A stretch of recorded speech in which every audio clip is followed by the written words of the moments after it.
Liam Mansfield. 8, Alex Sojanovsky. 7, Brian Beveridge. 12, Ben Turner. Reserves 40, Jacob Morgan. 2, Nick Lort. 4, Brendan King. 16, Regan Black. 18, Graham. The Magic. Number 10, Jared Baker. Number 11, Tyron Cousins. 2, Josh Davis. 28, Emerson Gosling. 4, David Eifels. 3, Adam Williams. 8, Tanner Merrill-Morley. 9, Jaden Stewardson. 6, Alex Federossi. 7, Lewis Smith. 12, Jackie Gigliano. Reserves, Kurt McRitchie. 66, Isaac Hill. 15, Luke Wilson.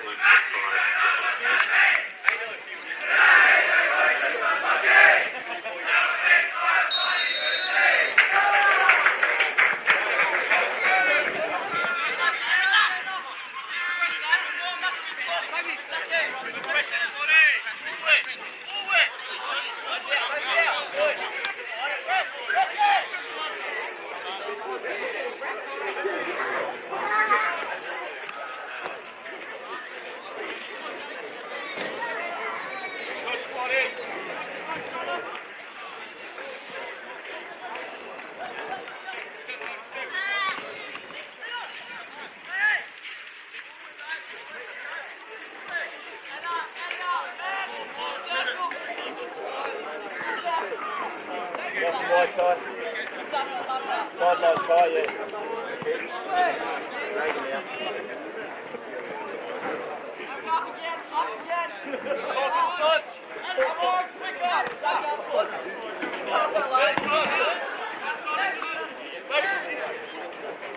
Okay, get with it. Come on, Stewie. Don't give up on it. Don't give up on it. Finish it off.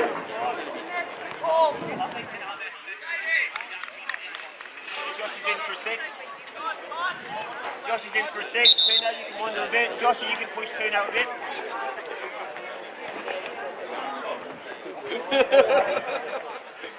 Make him chase you, Tino.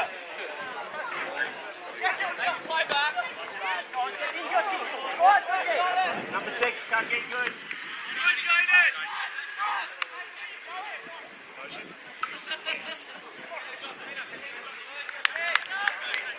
Set it up now.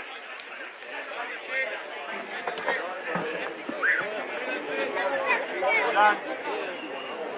Just need to sit a can up. Take the ball.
Track him in, Joey, follow him in.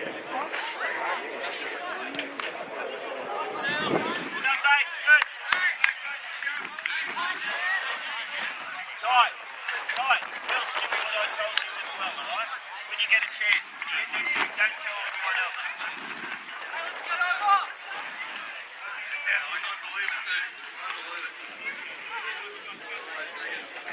Good start, well done. Good start, everyone.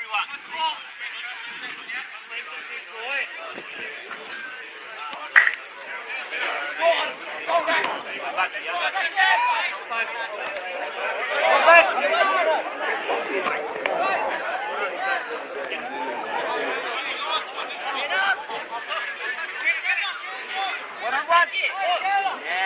Tight, roll out.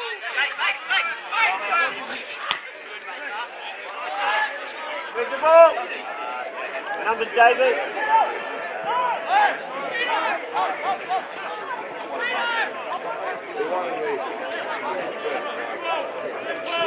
Good coming.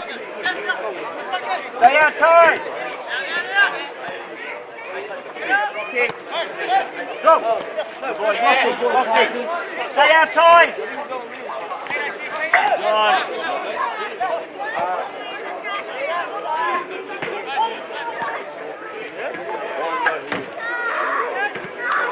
Right. Tight.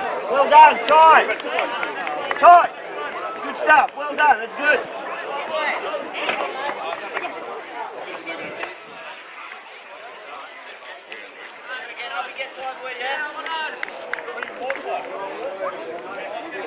Stop, boys.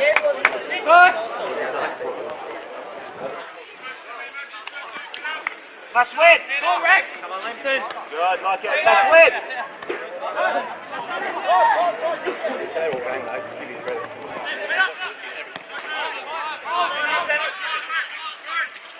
Make it hard for him, Ty. Don't let him out easy. Good.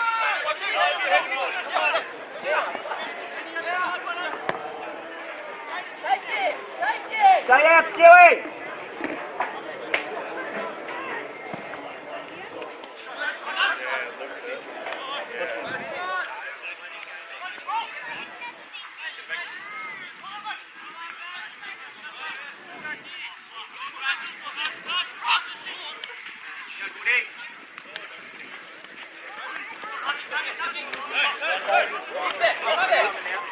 Check off. Good bang.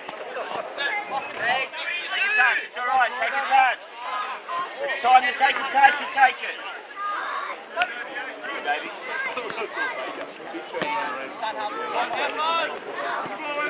Gotta work. Good, Tucky. Work back, Tucky. Keep working. Good.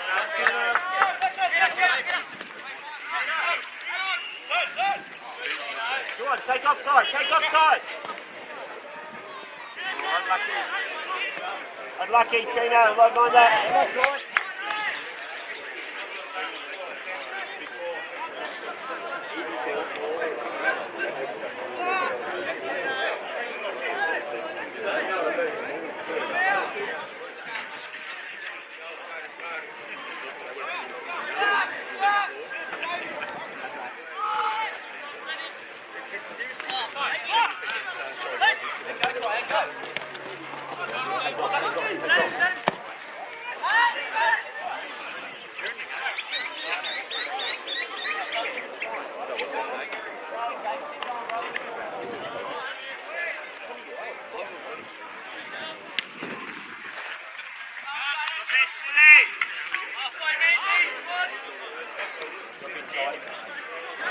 Tucky! Tucky!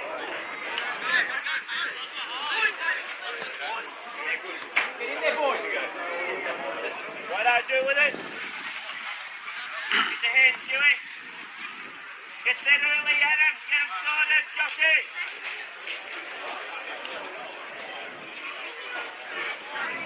Emma, nice and strong. Yeah. Strong, Emma. Try and lose them, Dave.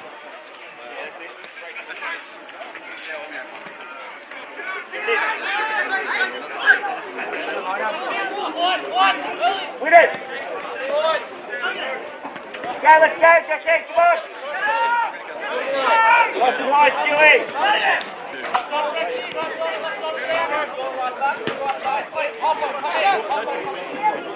Walk it up, Rex!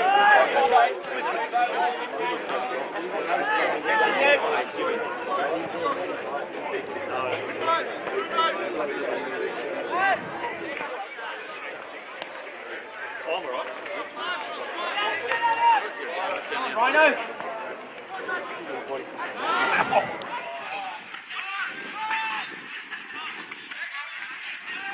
Adam, stay!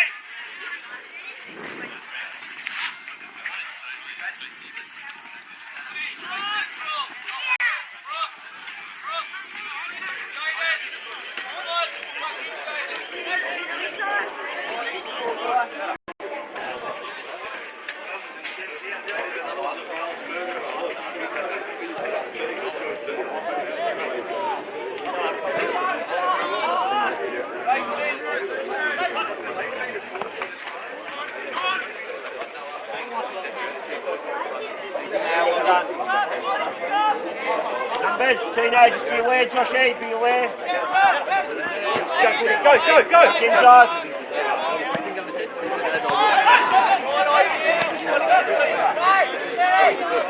Simple.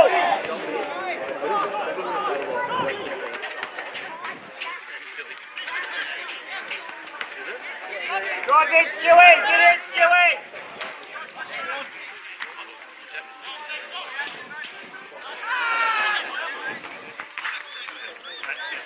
Number up, Josh, before you go, Josh. Don't go without sorting it.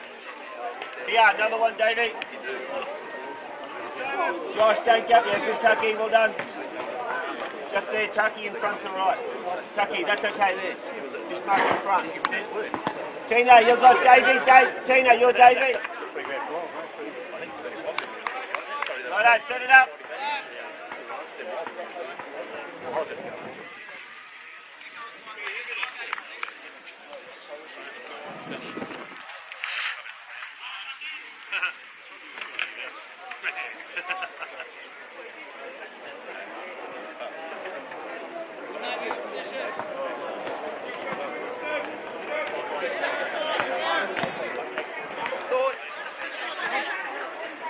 Hey! 1-on-1! Ready! Wide. Take it 1-on-1 side. Maybe we didn't do that.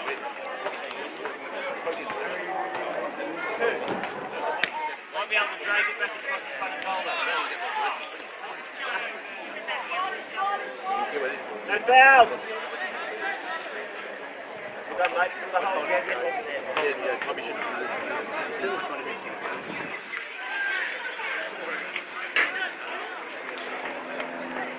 Demand it. You want to tuck in?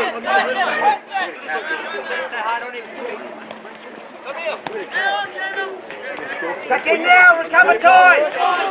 Well, I set it up, I said, so I cattle there. Try in front! Well done. Outside. But I said, I'll just this was 6 years ago. So, yeah, he's never taken the bounce. Yeah, that's the problem. Too resilient.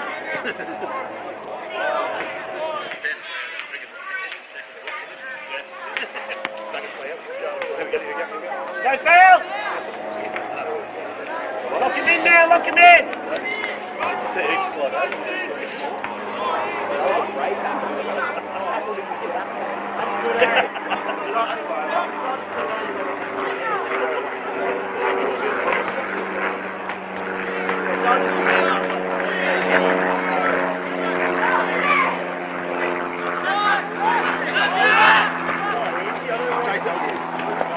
Relax, track runners.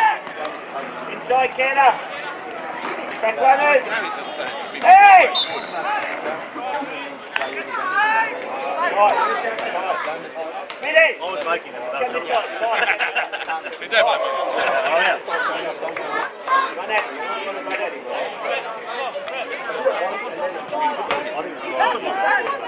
Get it again, Davey.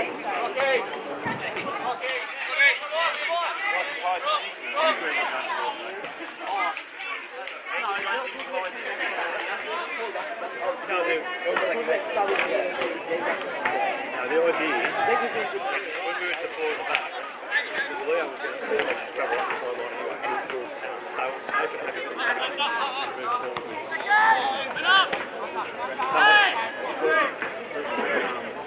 40, go!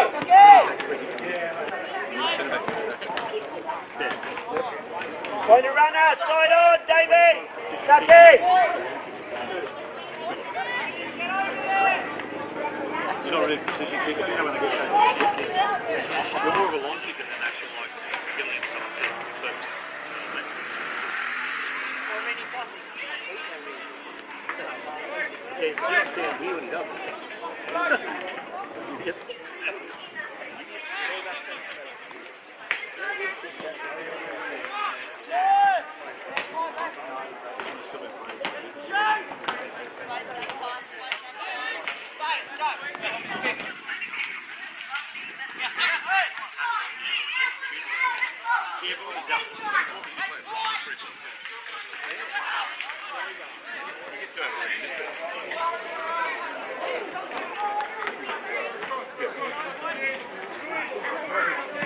Well done, Davey. Settle him down. Let's start hitting feet.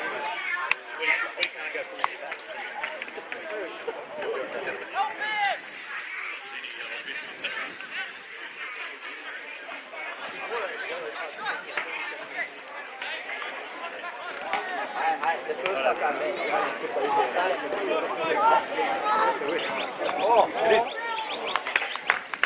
Good, Joshy.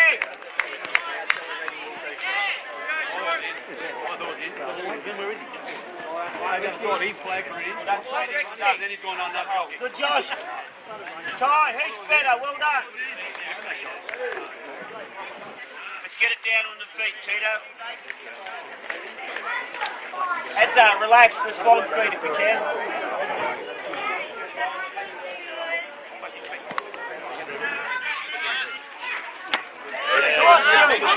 What's up? Come him out. On the ball.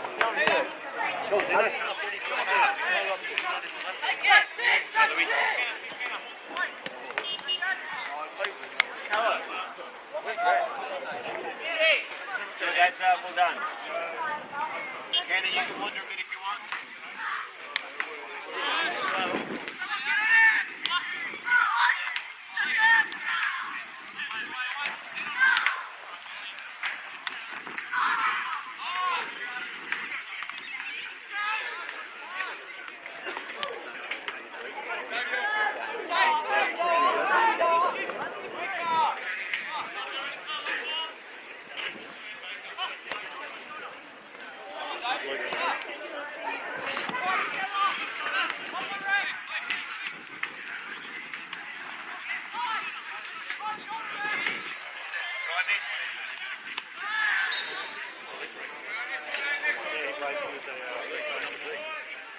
Get away, Ty, look off.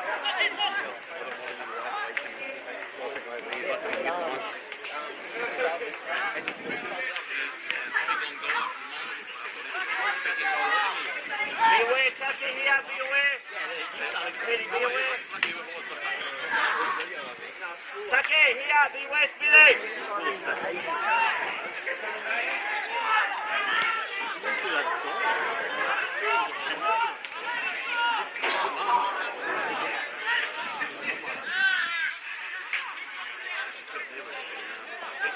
Tino, he's better.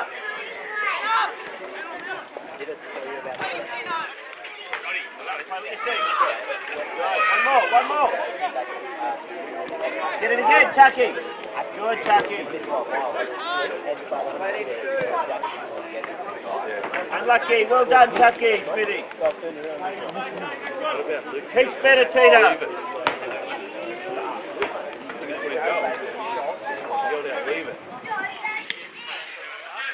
Hanging around top of the ball with stakes, it'll come.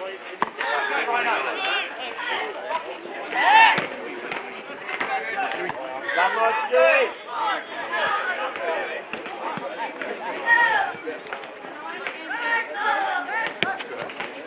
Get in the box. Righto, deal with it now, deal with it.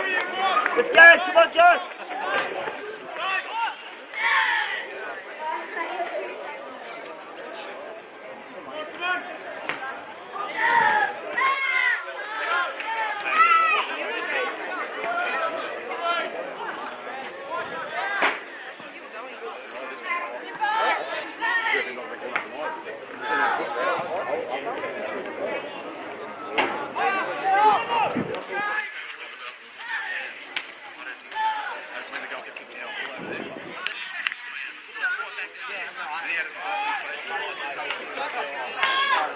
Dewey, work with the ball.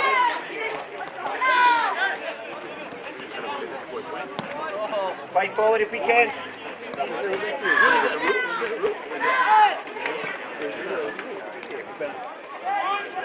Push up now! Go on!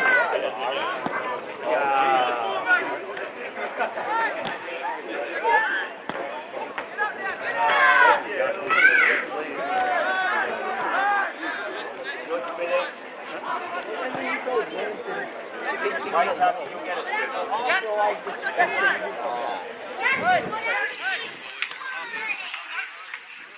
Righto, get over now, get over Stewie, come on!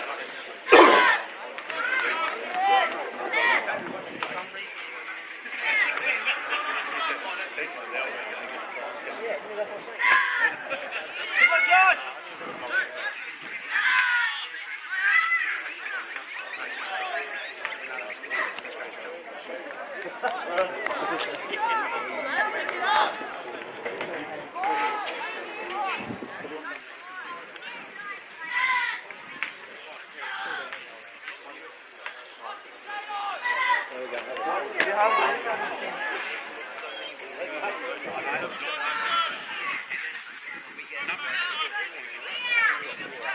Tucky in with Davey, Tucky.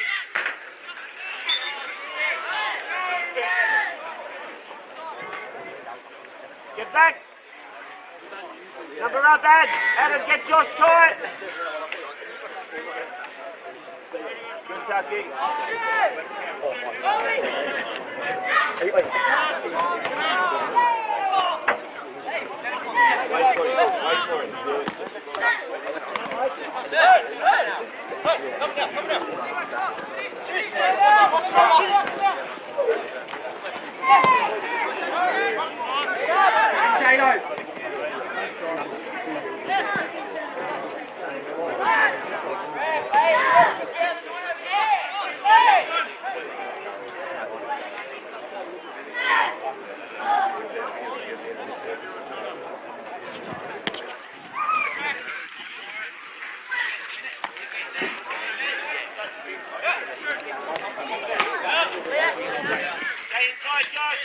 Stay in, Josh, stay in. Well done. Walk up, work with him, Stewie. Make him play it, make him play. Good base, win it.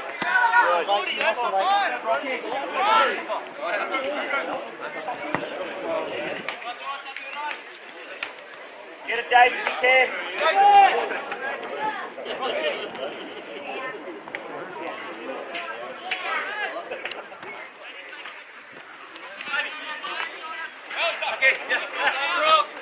Tucky, face forward. Look tight.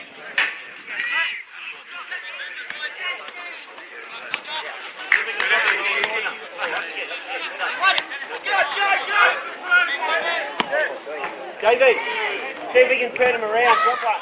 Tucky, see if we can drop one over. Turn him around.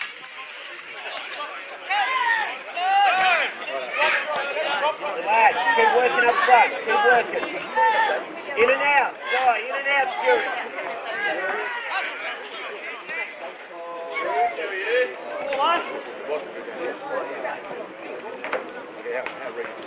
Righto, let's make something of it.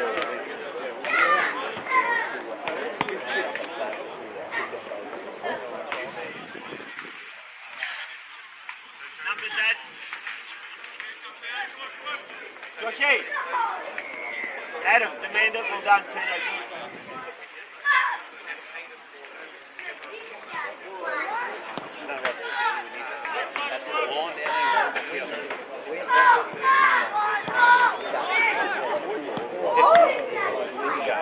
Well followed in, Stewie, good.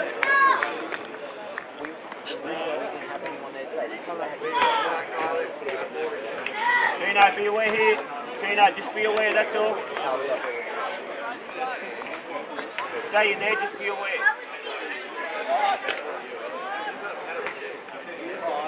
Righto, out now, babe.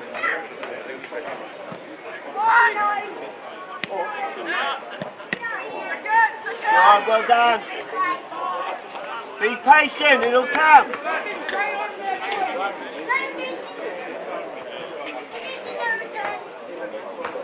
Tina.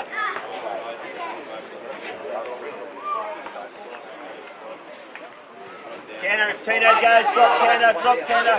Done. Done, unlucky. Back into a 6. Push tenner if you can. Back it in, get in! Come on, Nate. Yeah.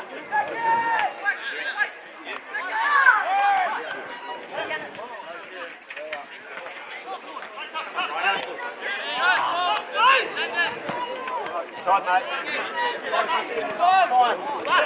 Forward! Hey! Adam, stay central. Tucky, just drop in. Tucky, central. Stay, Tucky. Adam, Tino, stay.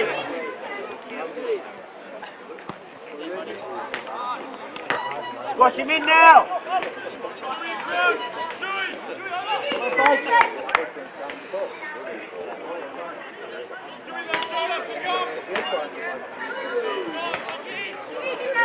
Through the middle, be aware, Davey. Time. Behind Tucky. Keep it, relax, and we get it. Tucky here, be aware. Nice and wide, go Smith. Tucky, winning.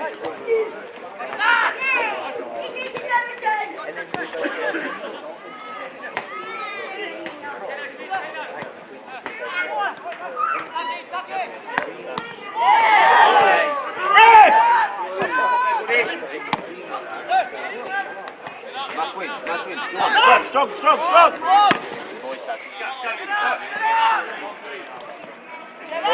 Help him out. Dewey, what guy? Yeah, try stay central.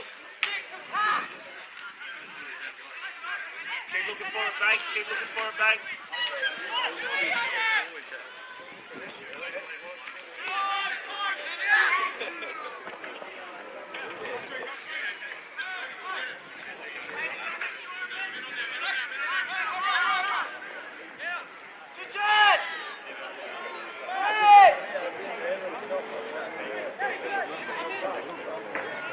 Number 6, Tucky, number 6. Get in there, Smithy, drive in. Stay central, tie!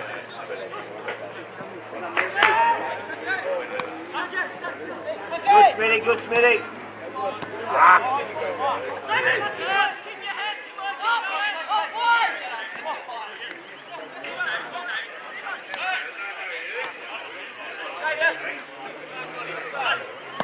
Go on, have a crack at him. That's more like it. Let's have a go at him.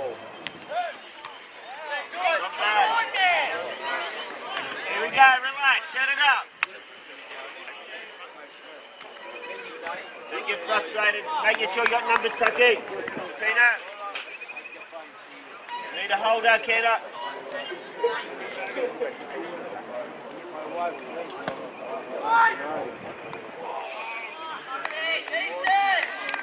Good ball, Banks, good.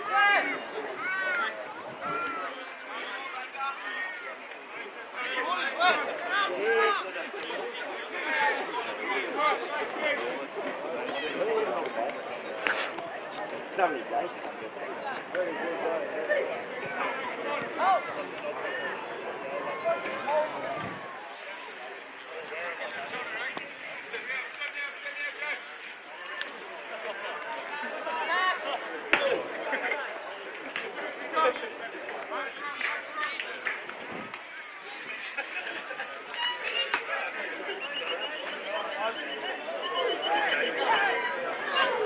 Get close, make sure we're close.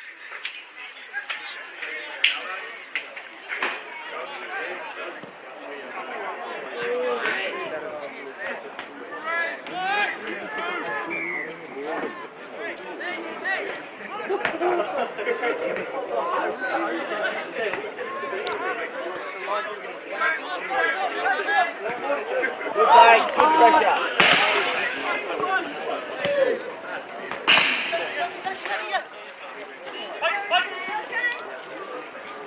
Second. Well done.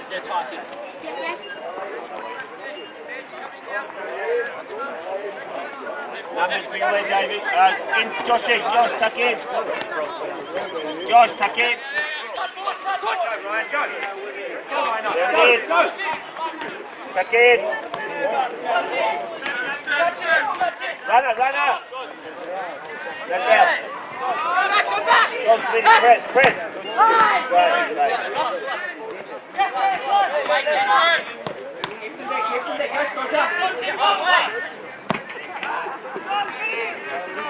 Come on, Stewie!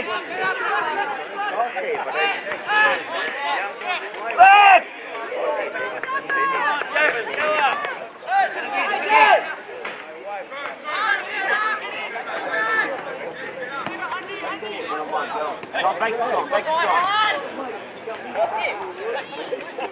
Help.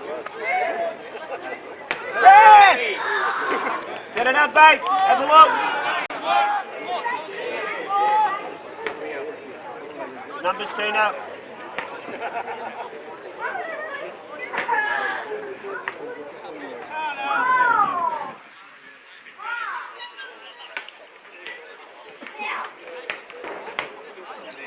Lewis!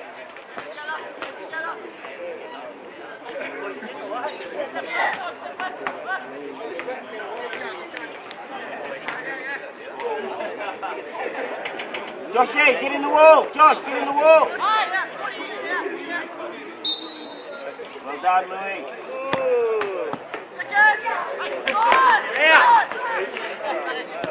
You're in the six, turn out good. Make another one.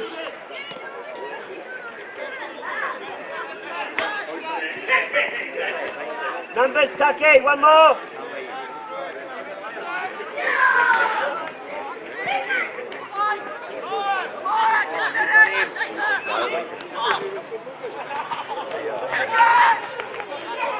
Must win.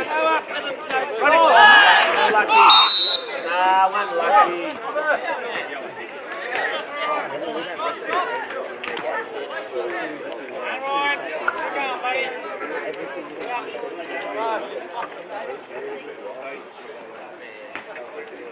Well done. Keep the work rate up. Tino. Go on, Tino. One of you go. Go on, shut. Working. Sorry, hey! He was off. Let's go. Numbers, Davey, just be careful. Atta, be careful. Get out, Smitty. Go away, Smitty, go away. Go on, help. Lucky, yeah.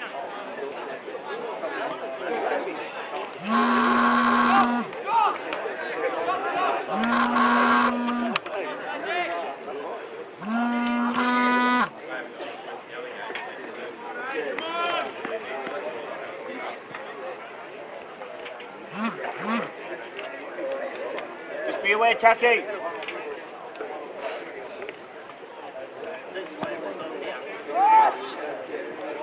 Try and find a hole, Smitty.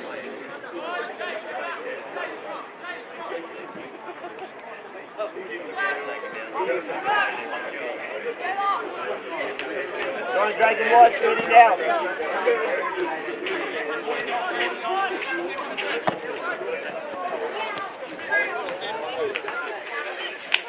Take off now, Ty, take off. Right, 1-on-1. Go, Rocky, go. What you see? Take off, Smitty. Take off, do something here, Ty, good. Get the Dundee. Ty, stay central. Come out, mate.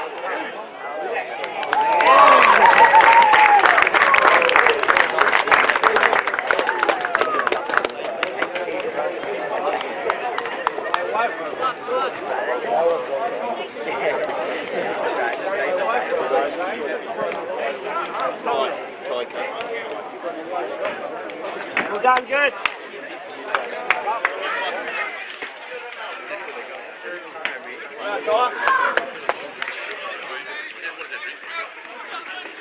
Tight, Stewie. Press the kick, yeah? Tucky, get back, left back. Goal scored for Magic by number 11, Ty Cousins, making the score 1-0. Go on, work it. Go on, go with it. Keep working, Stewie.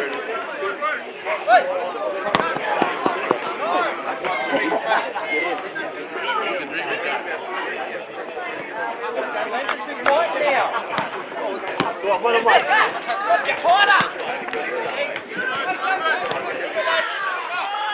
Hey, David! Go on. Ball of the day, Davey. Help him out. Go on.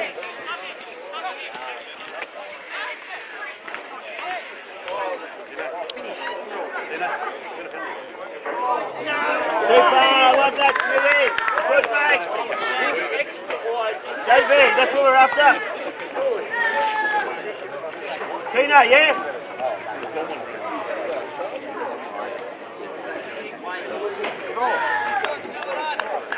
Davey, can you get it?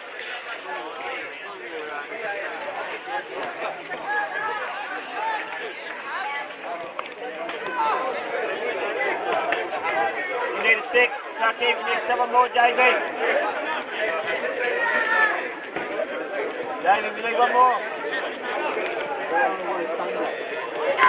Have a seat. Yes. Oh.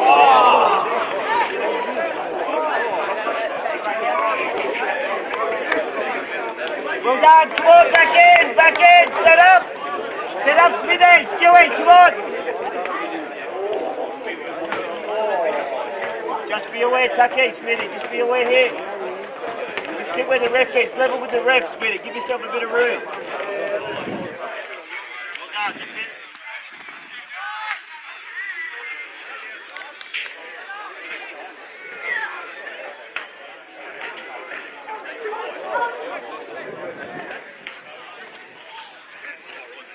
Stay in tight.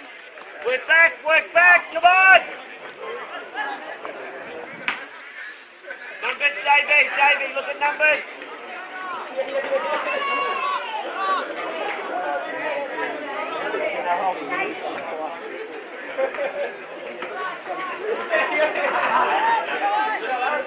Davey, last 5, Davey.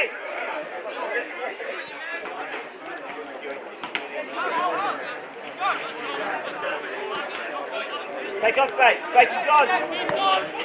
More base. Red! Come on, Timothy, get up, work! Head up. Lay down. Numbers, Tucky.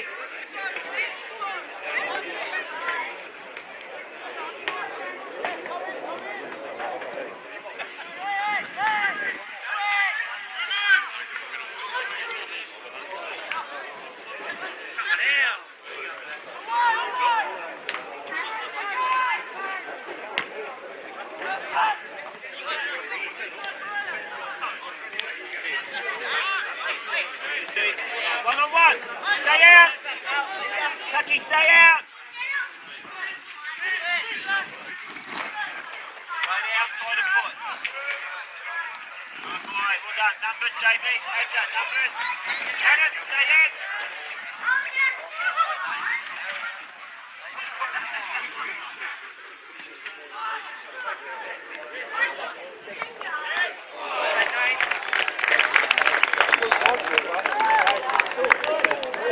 Joshy Davis, well done. Ty, good strength, well done.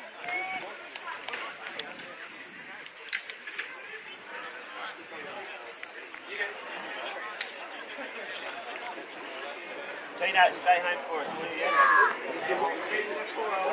Stay, Tina.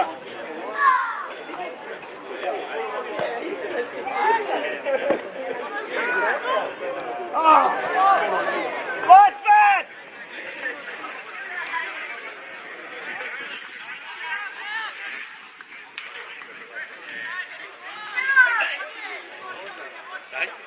Stay base, it's a good spot.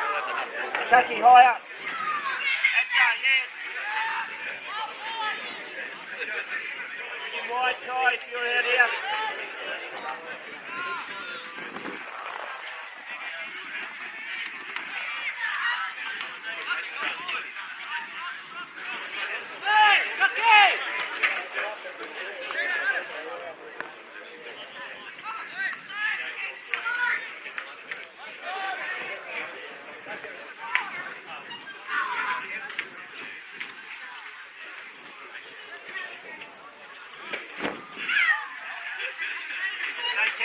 Stay tight, Tucky. Stay central, Tucky.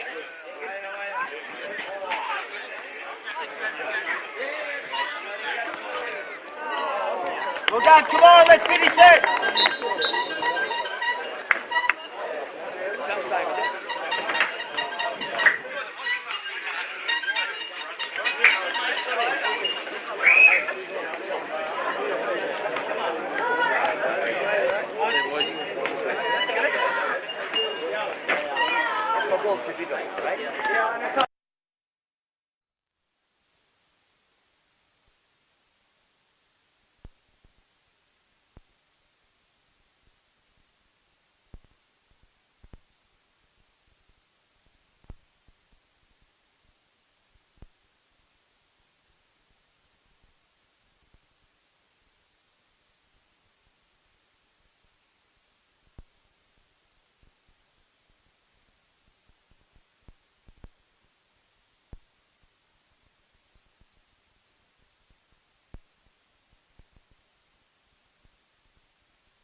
Let's go. Good. One on one. Squash up now. Squash up. Come on, let's flip. Good, Tino. Come on, let's start.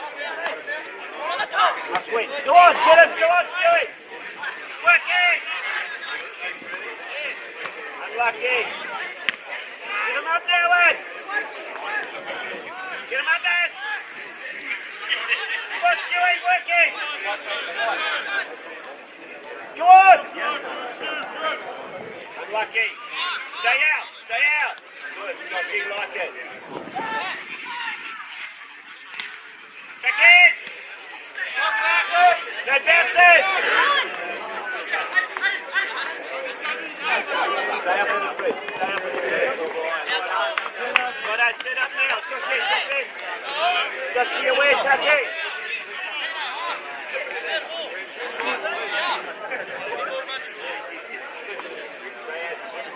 Off you go, Stewie, take off.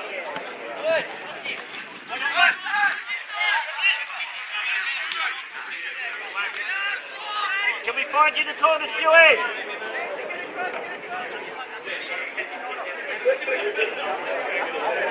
Smithy, come on. Have a crack at it, good. Go on, 2 on 1. Help it, Smithy. Memphis Tino, slide over.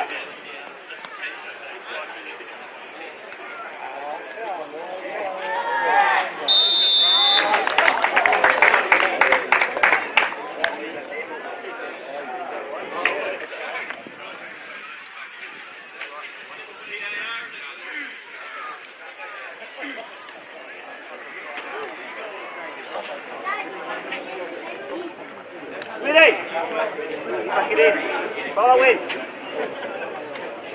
Heads up, tight. Tuck in.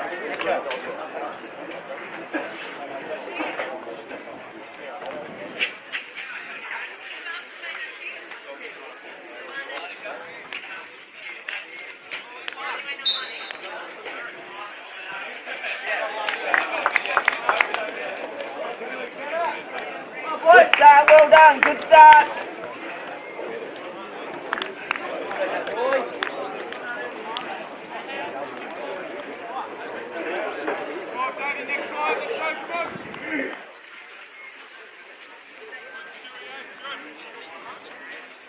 Drop off, Smithy. Tight, drop off.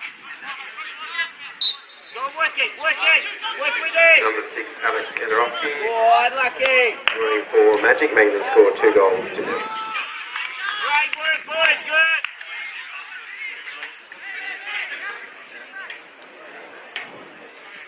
Play forward. Nice and wide, tight, good. Go on, Josh, Josh, take off. Ty, get out. Josh, Ty, get out.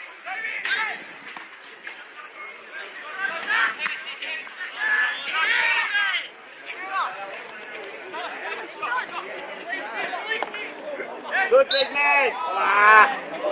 Leave it. Stewie, ball. Stewie, ball.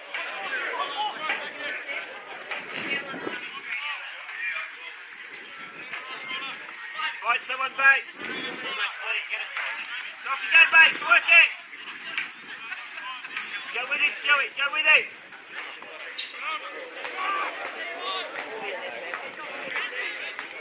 Come out.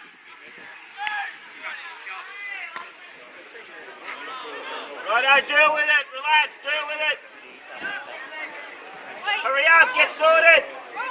Great. Jared, you alright? I didn't know how you felt in your back. Righto, get sorted early. Stewie. Come on, look alive. Get sorted early.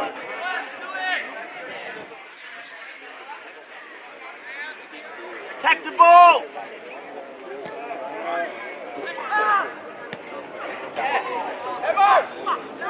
Let's go, Emma. Move the ball here, Tino. Emma, let him know. Well done, Nancy. Send it. Come on, one on one. Send it. Good, one on one. Get in, Smithy! Hey! Set it up, set it up. Numbers, Davey. Kenna, well done.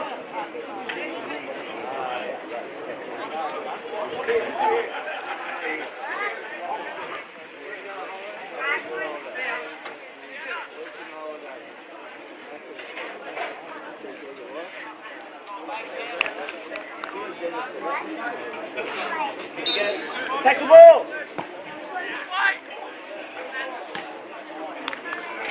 Righto, back here we go. Come on. Good start. Well done.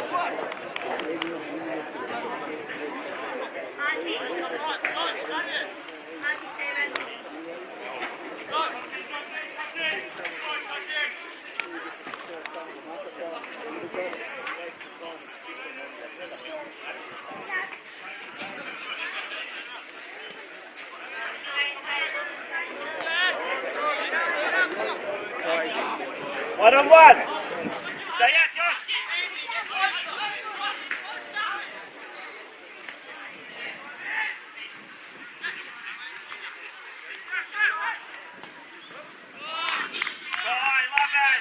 Love that.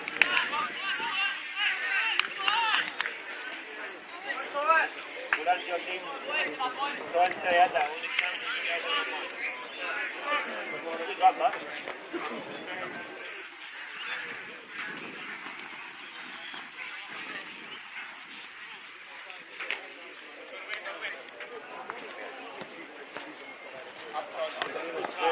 Come on, deal with it. Here we go. Tighten up.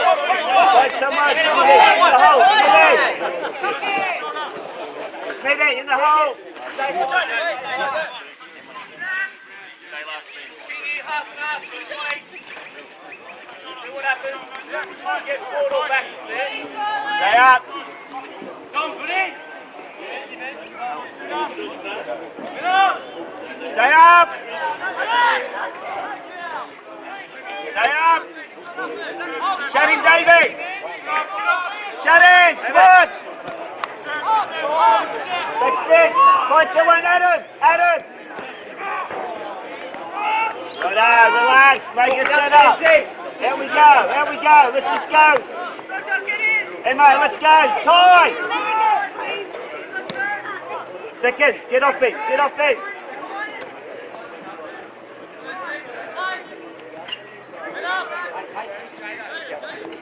Come on, work it! Keep going! Come on!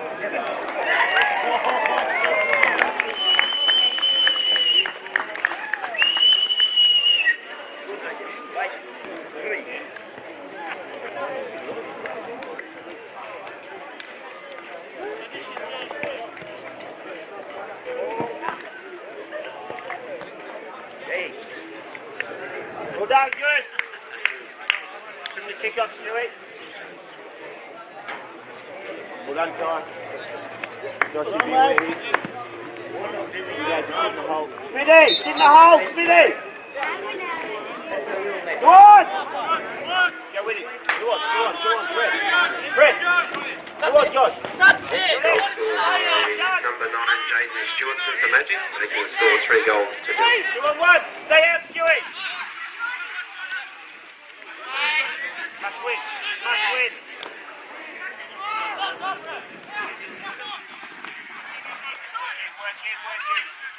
It's done.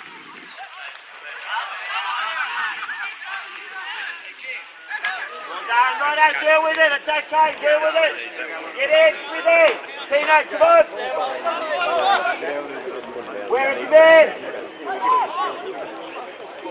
Ref! Keep your flag up.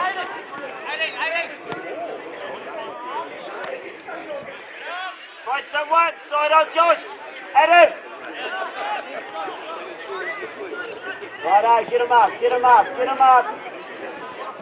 Adam, that's a lesson, huh? You don't have to go back to it. Up we get. Go on, Stewie, work in. Yeah, good. Cindy, Dave. Good. Go on.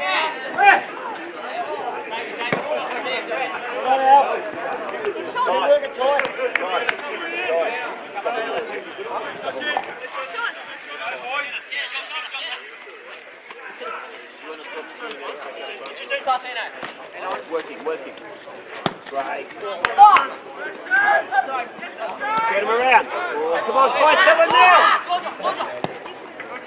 Like it. Go on, Todd, big switch. Yeah, good, Smithy. Get out, Stewie.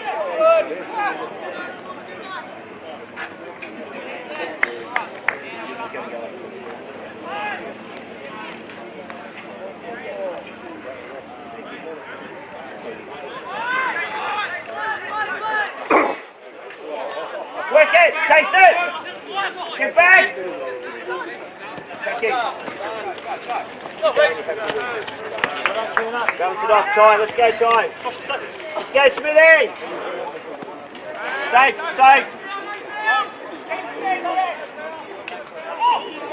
Get back in, Smithy.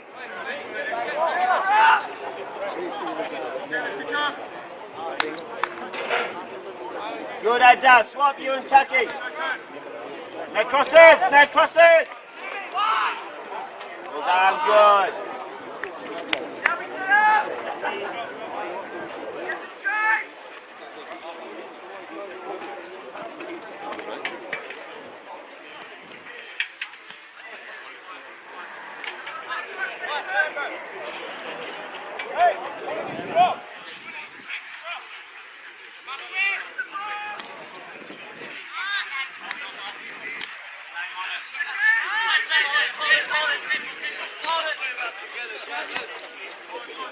Runners! Go back and help us, Sean. Well done, Stewie. Shall we number up? Back stick, Stewie! Yeah, good, Smithy, good. Shut! Go on!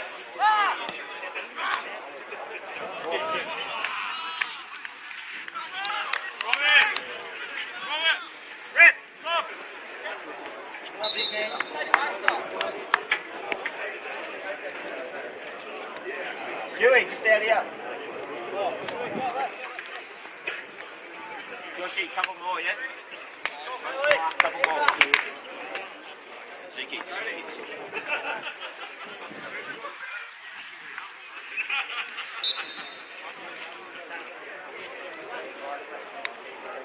tidy it up, Josh. We're a bit sloppy at the back. Tidy it up.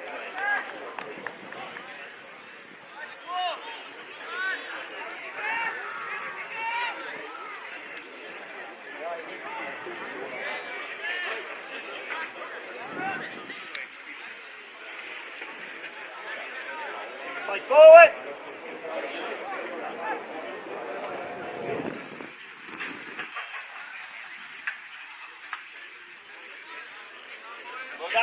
Well done, good. Join in late, Bakes, join in late.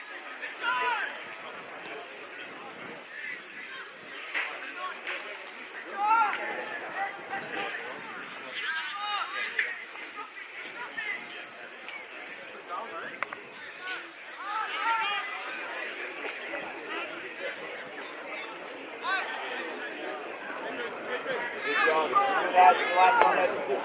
Short feet. Split him and go. Yeah, like that, Must win. Keep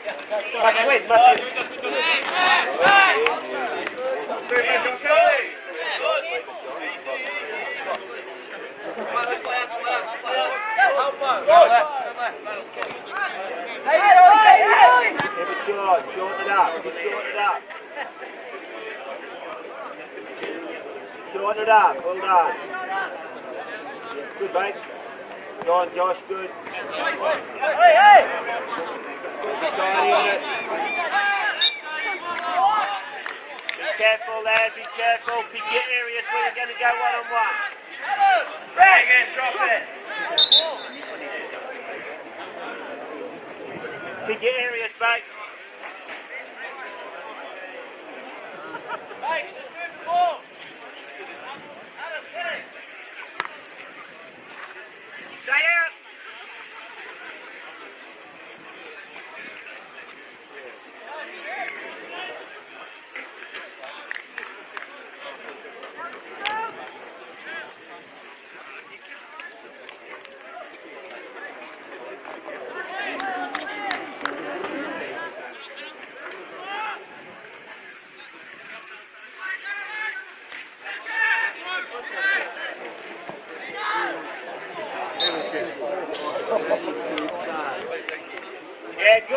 Josh, I like the composure, well done.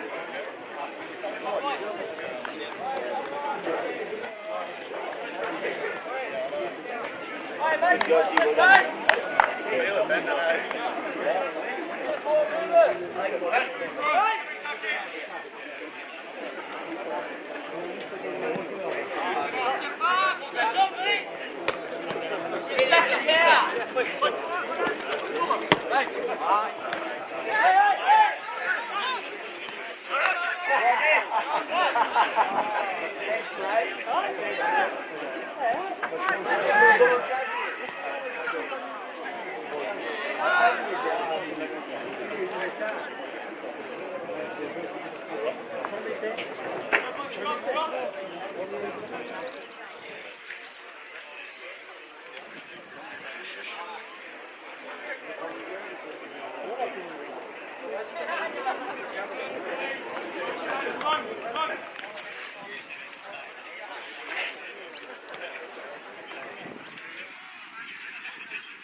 Curtis, Tino, I like it, well done.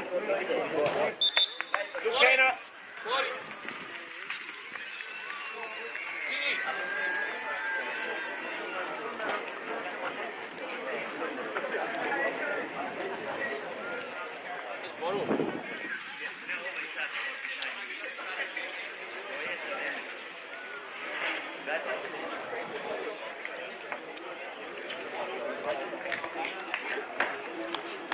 Number 18, Seb Graham, replacing number 9, Ryan Hill. Left the Jaffas. Keep driving, Keno, keep pushing it. Right, well done. Keep pushing, David, keep pushing. Chucky, be aware, that's all. Go on. Go on, fight someone. Have a look, have a look.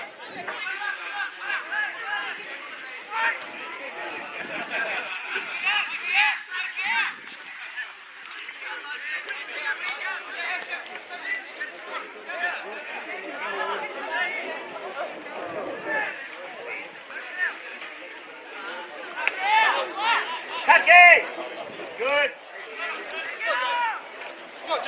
Just be aware, Chucky, be on. Get a hold for it.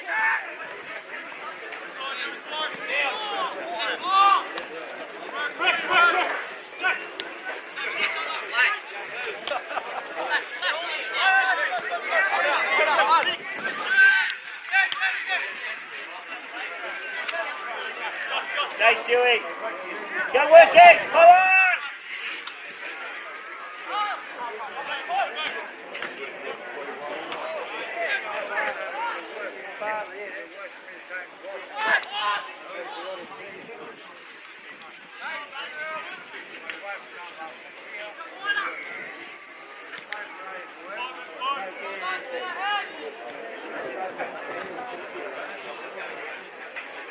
Couple more, Joshy, you alright?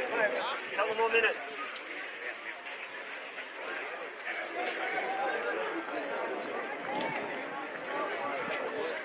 Numbers, Davey, adds that, numbers.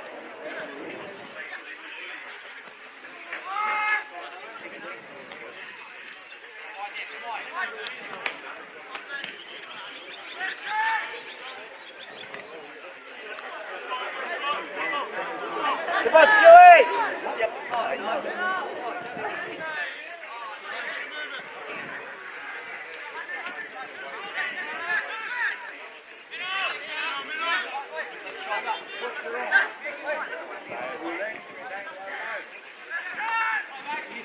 Get in, Smithy!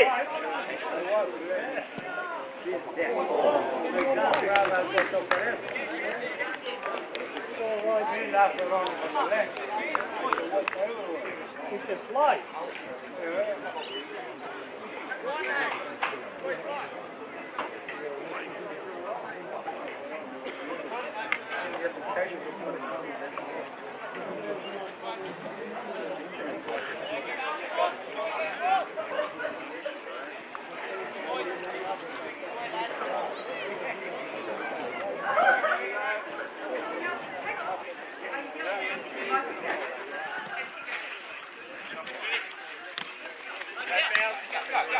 Hendricks.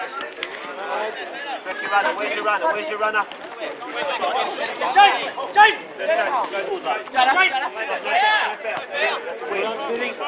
Go on, stop. Johnny, stay out, stay away from me.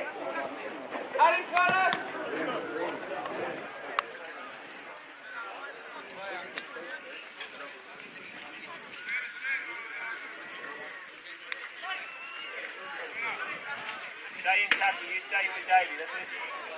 Good spot, Cannon, well done.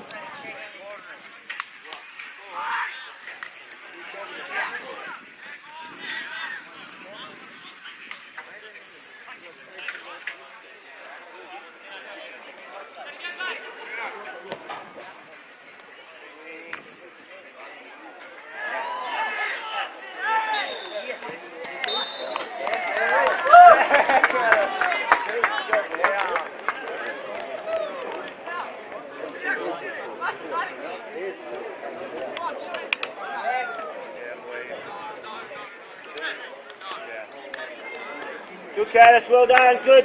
Stewie, that's terrific, well done. Curtis, from the kick-off, let's chase it. Stewie, take Curtis with you, let's go. Just drop, Smitty, just drop the roll.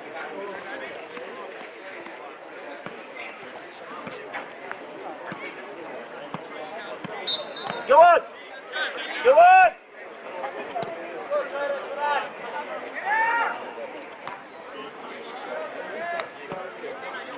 Tuck in, Smitty. Side on, Josh. Adam!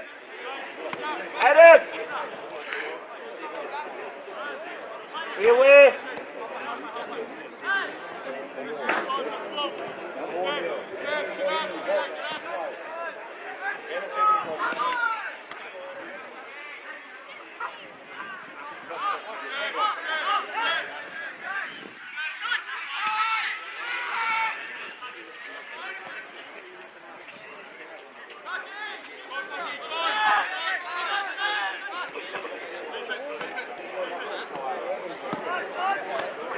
One, go on.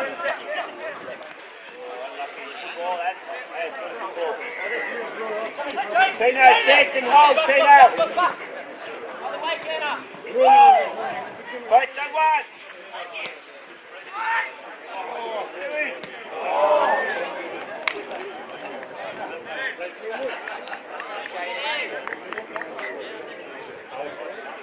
Keep driving, Smithy, you like that?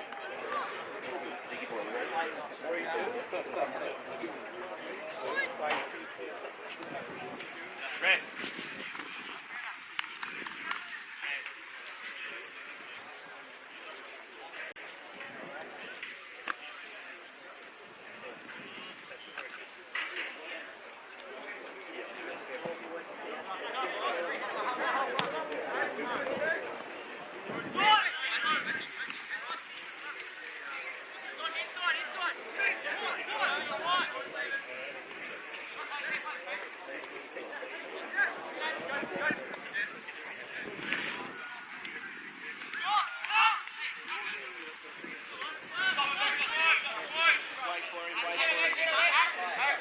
Davey, bit of depth.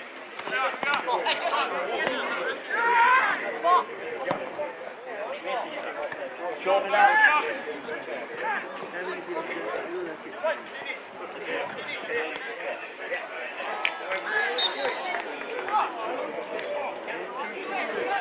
Rip! Rip! Joshy.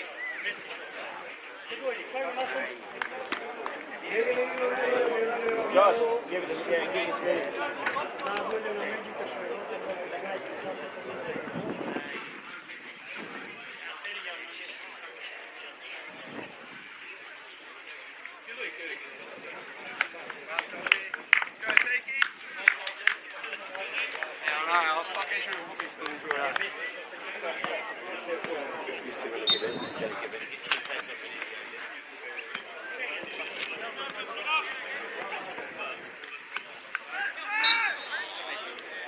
Right, Davey, let's go.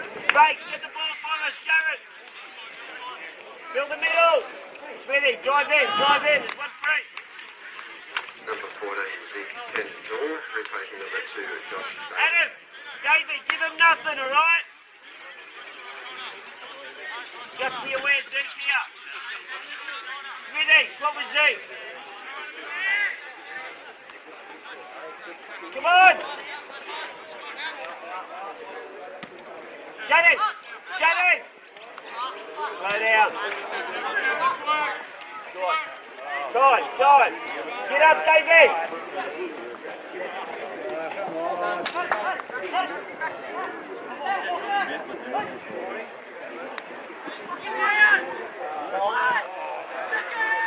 Numbers, narrow up. Zeke, narrow up. Off you go, Zeke. Tuck in! Relax, big man, relax. Next one, Zeke, you want to keep it, yeah?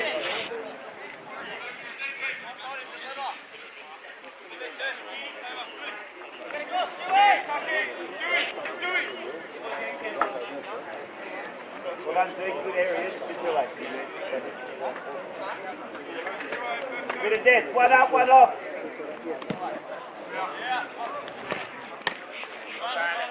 No foul. Yeah. No foul. Come on, Tito! Fill the middle!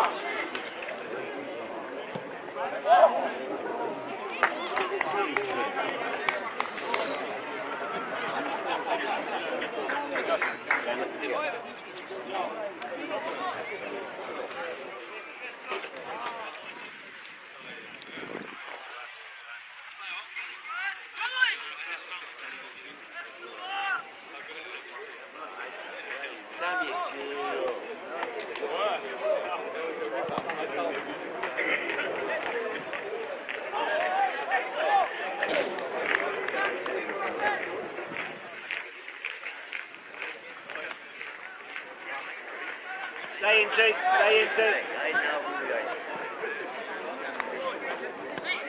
Relax, point of foot. Yeah, good. Super. Keep it.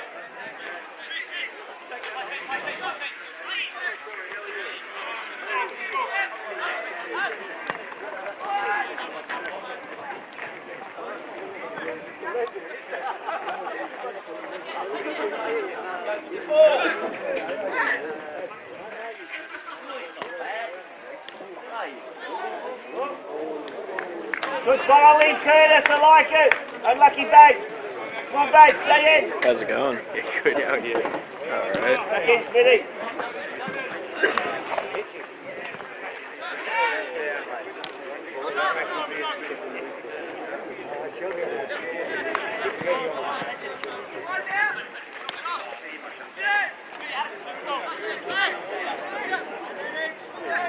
Keep it.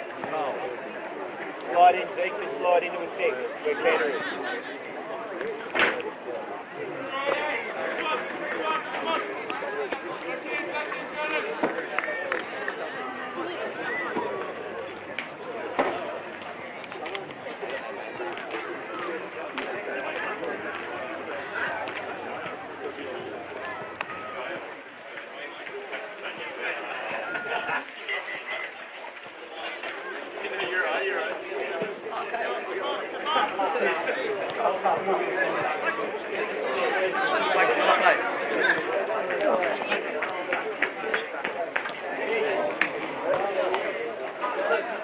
Good Bates, good spinning.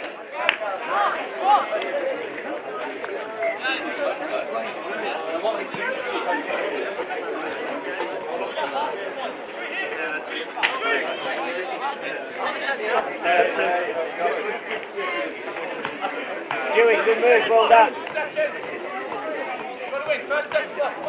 One up, one off. Davey.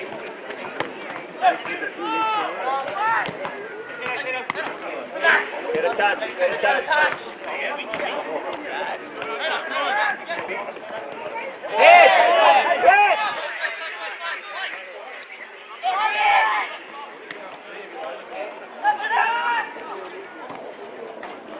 Can you get it out? Get off, Adam, get off. We've got to go, we've got to go. And it's gone.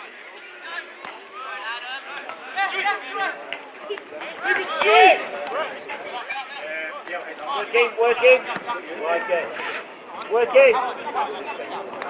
Joey, where's the front of him? Don't dive in.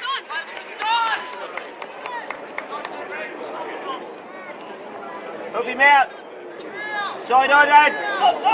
Tucky, Adam, just be aware.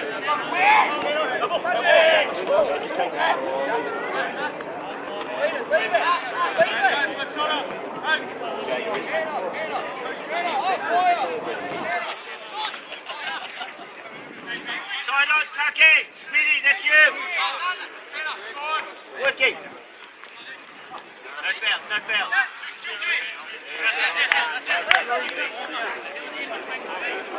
No foul.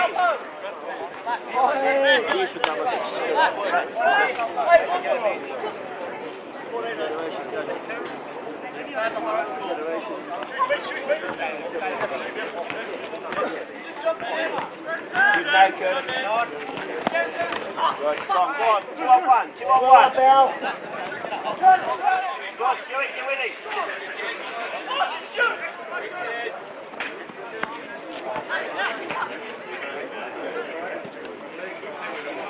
Relax now, relax. Jay.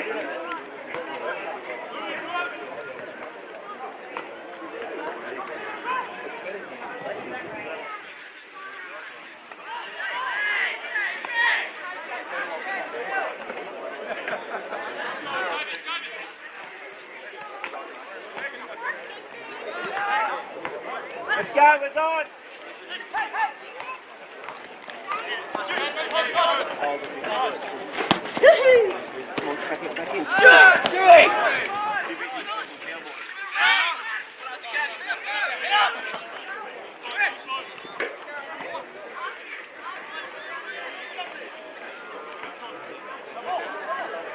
Ref!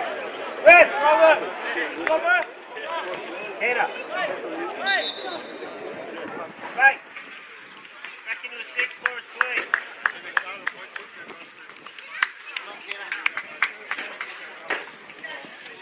Yes, Jay! Yes!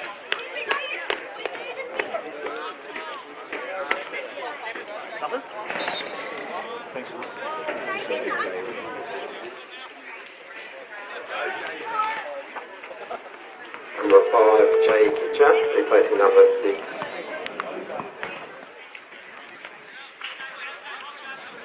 Alex Generosky for Magic.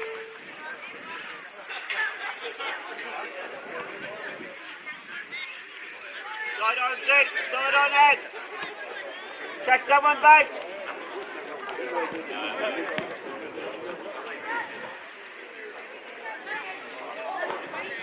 Keep it!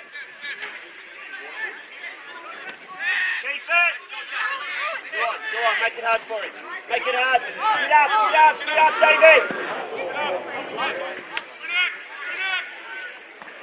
Strong, Jay. Left.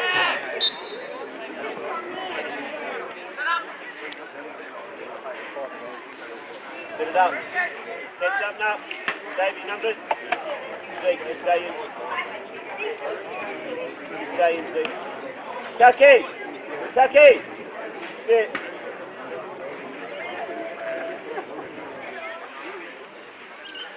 Dewey, can we see you?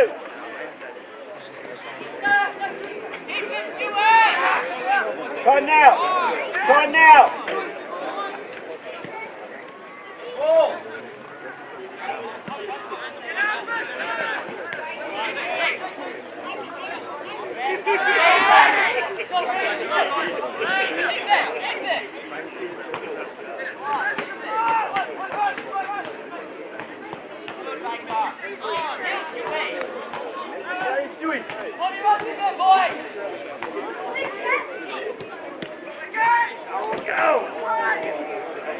Okay, Zeke, just relax. Track your runner, Zeke.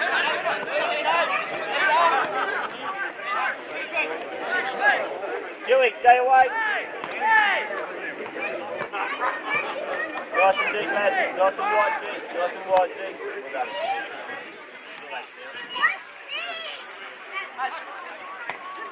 Jay, first touch forward, yeah?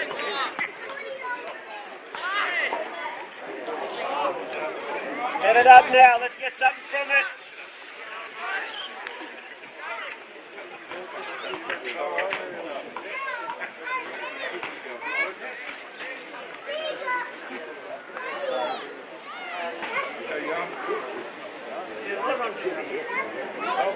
Have a rest, right? Hey, just have a rest, stay there.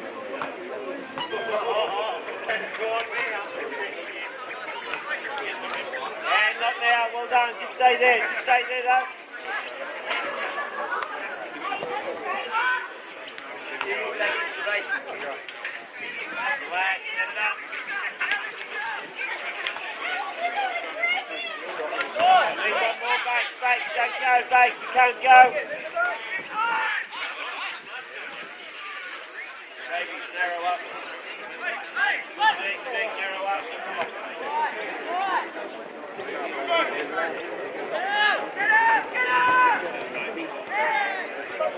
Just be aware, Zeke, just get side on. All the way out, then rest. Adam, all the way in, then rest.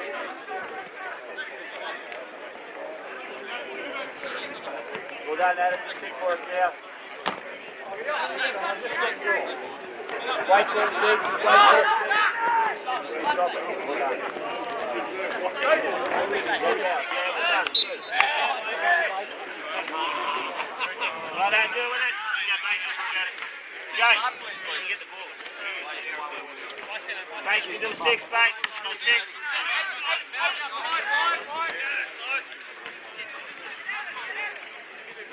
Huey, work for us. Side on, Zeke. Well done, stay in, just be aware.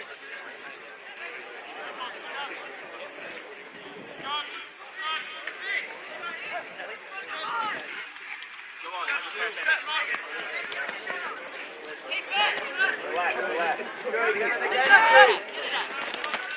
Outside now, Lofty. Tidy it up, come on! Good, Tino, better. Give us one more effort, Stu. One more effort.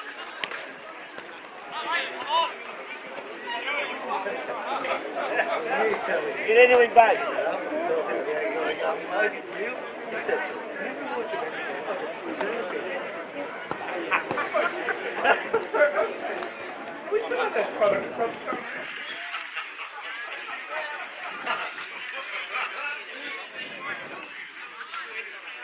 Tino, just sit.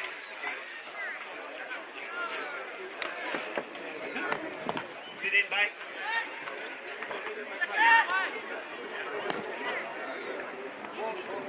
Just sit in, Tino. 6, Tino.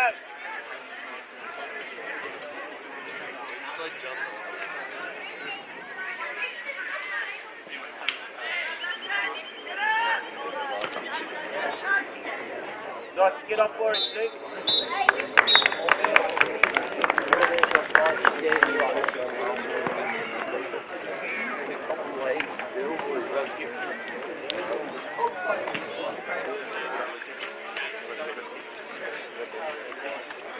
Full time in the under 20 fixtures, please. Magic run out winners 4-0.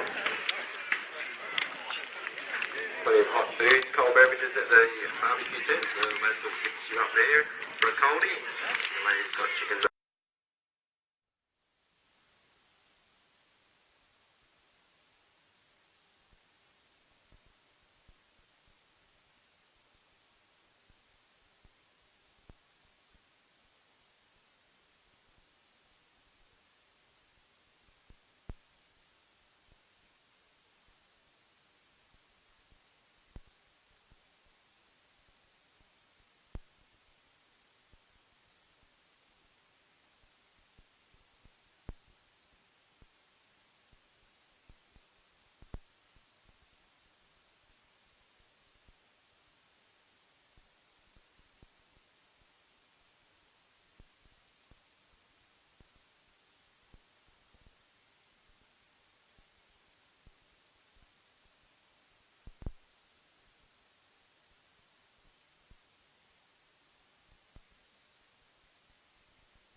14, Braden Crowley. Good afternoon and welcome to Arthur Eden Oval in New Lambton for round 20 of the NPL Northern New South Wales season. 9, Michael Federoff. This afternoon it is Broadmeadow Magic taking on Lambton Jaffas. A really crucial match in both of these side seasons. 2 months of winter done and dusted, and the most difficult part of the season is over. And the smell of spring and finals football is well and truly on the horizon. Lambton Jaffas make just one change from the team who beat the Jets U 3-0 last week. Youngster Dylan Bozanovsky, he returns to the bench, allowing Michael Sessions to return to the starting side after serving his one-match ban for a red card in their round 18 loss to Western. While for Broadmeadow Magic, 2 changes from Ruben Zadkovic's side, who drew 1-1 with Western last weekend. John Majerowski and Cody Carroll dropped back to the bench in favour of Christian Brymora and the returning John Griffiths. The weather at Arthur Eden Oval, 22 degrees, and the wind from the west-northwest at 18 kilometres an hour. So basically coming straight across the ground from the camera side. Andrew Higgins is our referee. 4th official on Wednesday night at Maitland for that FFA Cup match where the Magpies went down 2-0 to Central Coast Mariners. So it's Mitch Oxborough, scorer of the goal in that 1-1 draw with Western last week for Broadmeadow, to get us underway. The visitors from right to left have screened at a ground they've never lost at in league football in Northern New South Wales against the Jaffas. So we're underway in round 20 of the NPL Northern New South Wales. So much on the line this afternoon, Chris Turner. I just can't see which way this one is going to go, though. Yes, Bart. Ben Homer. Welcoming everyone this afternoon on a beautiful afternoon, and this is going to be a tight encounter, Ben. 2 teams desperate for points. Certainly from the Lambton Jaffas point of view, victory for them would take them up to 30 points and really puts them in the semi-final mix. Broadmeadow Magic are really looking forward to putting some pressure on Edgeworth and Maitland and Western in their pursuit of a premiership. Yeah, 100% win for Broadmeadow this afternoon, and they will go level at the top of the table with Edgeworth, but defeat, and all of a sudden it puts their top 4 hopes in jeopardy. It's just so close, this competition, and for Lambton really they need 3 points this afternoon. I know they've got 4 matches still to play after this one, but defeat makes that very, very difficult, the task of making the top 4 for a second consecutive season, a third I should say consecutive season. Grand final winners in 2017. Last year they went within a whisker of getting to the grand final, and then this year they've been there and thereabouts once again. Here's Josh Sutton. Decent strength here from former Bell Swans man. Piddington with the clearance away. Now Vigili towards his brother. A little slippery. There was a little bit of rain around yesterday, CT. What a day we've got today, though. 22 degrees. Feels like spring, doesn't it? It's perfect conditions. A dangerous ball into the box. Perfect conditions. It does look a little bit bumpy out there. And it is a little slippery, but I don't think it'll impact the game too much. We've got Brad Swancott in goals today. Ben Kennedy having a sit for this one in a rotation policy that they're having for the remainder of Brad Swancott's season, which will be his last one. He's played the last 2 matches, Ben Kennedy, so clean sheet last week against the Jets Youth. But that's the policy, as you said, CT. They're rotating it around. James Vigili taking on Sutton and beating him for pace. And I think Sutton's just got enough of a touch on that to allow Broadmeadow the first corner of the afternoon. Can they make it count? It's an incredible record Magic have got against Lambton. They're unbeaten in their last 7 against the Jaffas.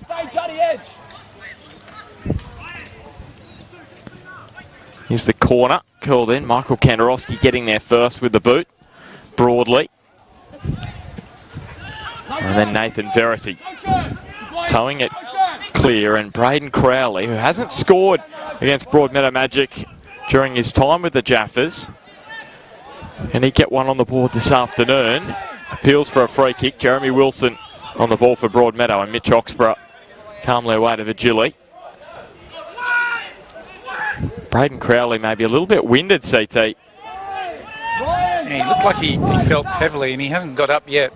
So we see Sessions put that one into touch so he can check on his teammate. He seems to be moving okay now, but he certainly did come down a little heavier than he would have wanted.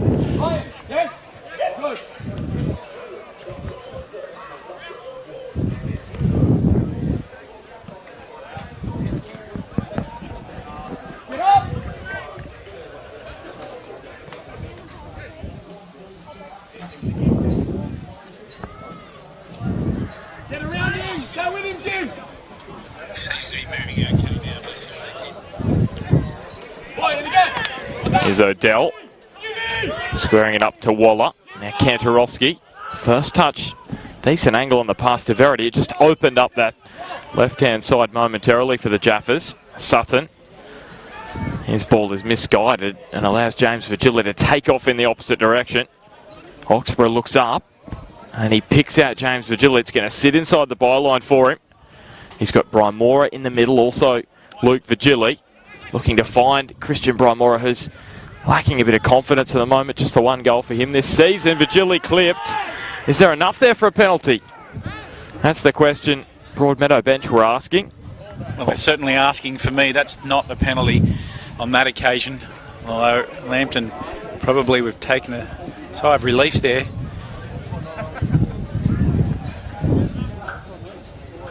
James Vigili had certainly reason to ask the question. Oxborough again with the corner. Swung in dangerously.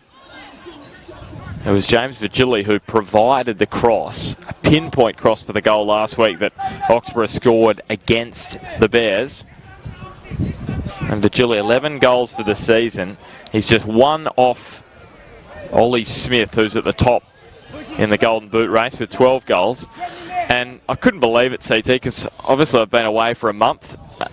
Sam Walker on 10. He's there again in a side who's third bottom on the table. He could well win Golden Boot second year in a row in a side that's way, way out of finals contention. Amazing. It is a super effort, and it just shows the quality of what he's got to offer. Well shielded there by Matt Hoole. He'll certainly be, sure he's getting a lot of phone calls from a lot of clubs is what I would be thinking. The question is, will he take up an offer at another club, because he's been so loyal to Lake Macquarie through thick and thin. I'm sure he'd love to play some finals football though,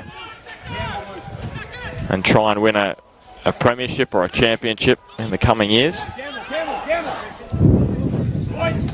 Well, one thing is for sure, he has been very, very loyal to Lake Macquarie, and in fact that's just the nature of who he is. But you're right, he may want to. Oh, Brian Mora cleaned up there by McFarlane. Very strong. Quickly, he may want to play for semi-finals football as we see Vigili this time.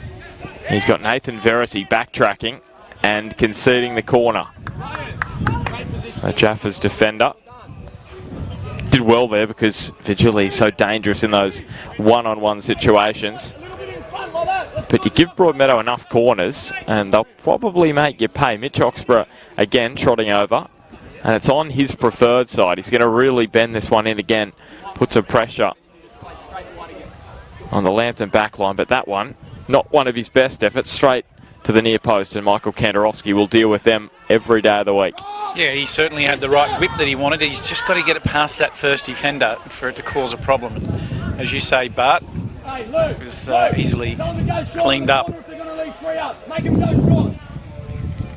Lambton coming into this one in some pretty good form. 4 wins in their last 5 matches.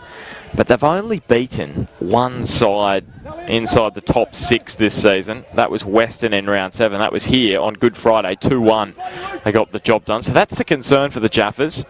They've been beating sides below them. It's all well and good, but you need to beat those sides around you or above you on the table if you want to feature in the finals, and they are the issues the Jaffas are having this campaign. Can they turn that around this afternoon? We'll wait and see. Nathan Verity just being asked to backtrack on that throw in. Little chip and chase. That's pretty skillful from Nathan Verity down the left edge. The cross wasn't great though, straight to Josh Piddington. 4 goals this season for Josh Piddington. He's their 4th highest goal scorer this year, Broadmeadow Magic, for Broadmeadow Magic, CT. Well, he does inject himself into the game really well, and he loves set pieces, and that's where you'll see him in and around it. We'll come back to that in a second. Here's Brock Messenger, the Kiwi. Sizing up his options. Outside of the boot to Waller. Neat 1-2. He tried to weave his way into the box. I feel like Josh Piddington is being given more freedom this season to go forward and try and score goals than in years gone by. Look, he's probably feeling that he's capable of scoring goals. He's certainly very strong in the air, and he's strong in his nature. It's all about balance, though. You know, when he leaves, you're playing for it back for a reason. You know, and having that balance and making sure they're not overly exposed. So he goes forward, someone likely from the midfield drop back in to put some cover on for him. And that way he does get a good opportunity to move himself through the park. Nathan Verity just preventing a corner kick. Lock it in, Luke, lock it in! Told a very interesting rumour, but I'll come back to in a little bit, regarding a player who played in the English Premier League maybe moving to the Hunter Valley. Was that a rumour that was from the Newcastle Herald, CT? No. Oh. That's not where I was told. But, oh, okay. I haven't actually read anything. You haven't read anything? Okay. We'll wait and see then. We get a break in play. We're on you with that one. Looking forward to it. Very exciting, if true. Here's Piddington. Now Griffiths. Looking up and looking forward. Christian Brymora just got a little too much on that ball as he tried to find Luke Vigili, and he's copped some treatment and gets the free kick, which James Pascoe is a little disappointed has been given to the visiting Broadmeadow Magic. Thought it was fair enough, to be honest. I was speaking about Lambton's form, but Broadmeadow this season lost just 1 of their last 15 coming into this one. That was to Charlestown in round 11. But they've had a few draws of late, 2 in their last 3, including last week against Western. Here's Hoole, whipping it in dangerously. Now Sutton. Piddington to Broadley, which is back to Griffiths. Now Ryan Ensor.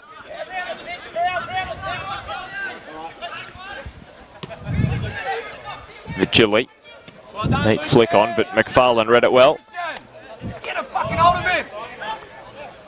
And CT, that is the issue, is that draws being worth a point can cripple you in the race for the premiership. We saw that happen to Hamilton back in 2015, I'm pretty sure it was. Michael Bolcher's side went through the season undefeated, and Edgeworth won the premiership simply because Hamilton drew 6 matches. I remember at that point us having a discussion about whether you just throw caution to the wind and actually have a crack at winning the game, although it may cost you for the sake of a point. I think that's at the time where Michael Bolch was. Well, if you think about it, saying 3 matches, you have 3 draws, that's 3 points. If in one of those you claim a result and you go for caution and you throw caution to the wind in all 3 and lose 2, win 1, well, you're at the same point, aren't you? 3 points out of 9, so And it's probably not a bad option, I think. Look, coaches have got to consider that and tactically may change things up as a result of it. So James Vigili should get there first. The question is, the sideline was approaching rapidly and couldn't get there, even with his speed. Cal Bradbury on the bench for Broadmeadow Magic this afternoon. He has a wonderful record against Lambton. 6 goals in his last 7. He's been the thorn in their side. But he's back from overseas, so he's on the bench. Fitness, he'll probably be lacking a little.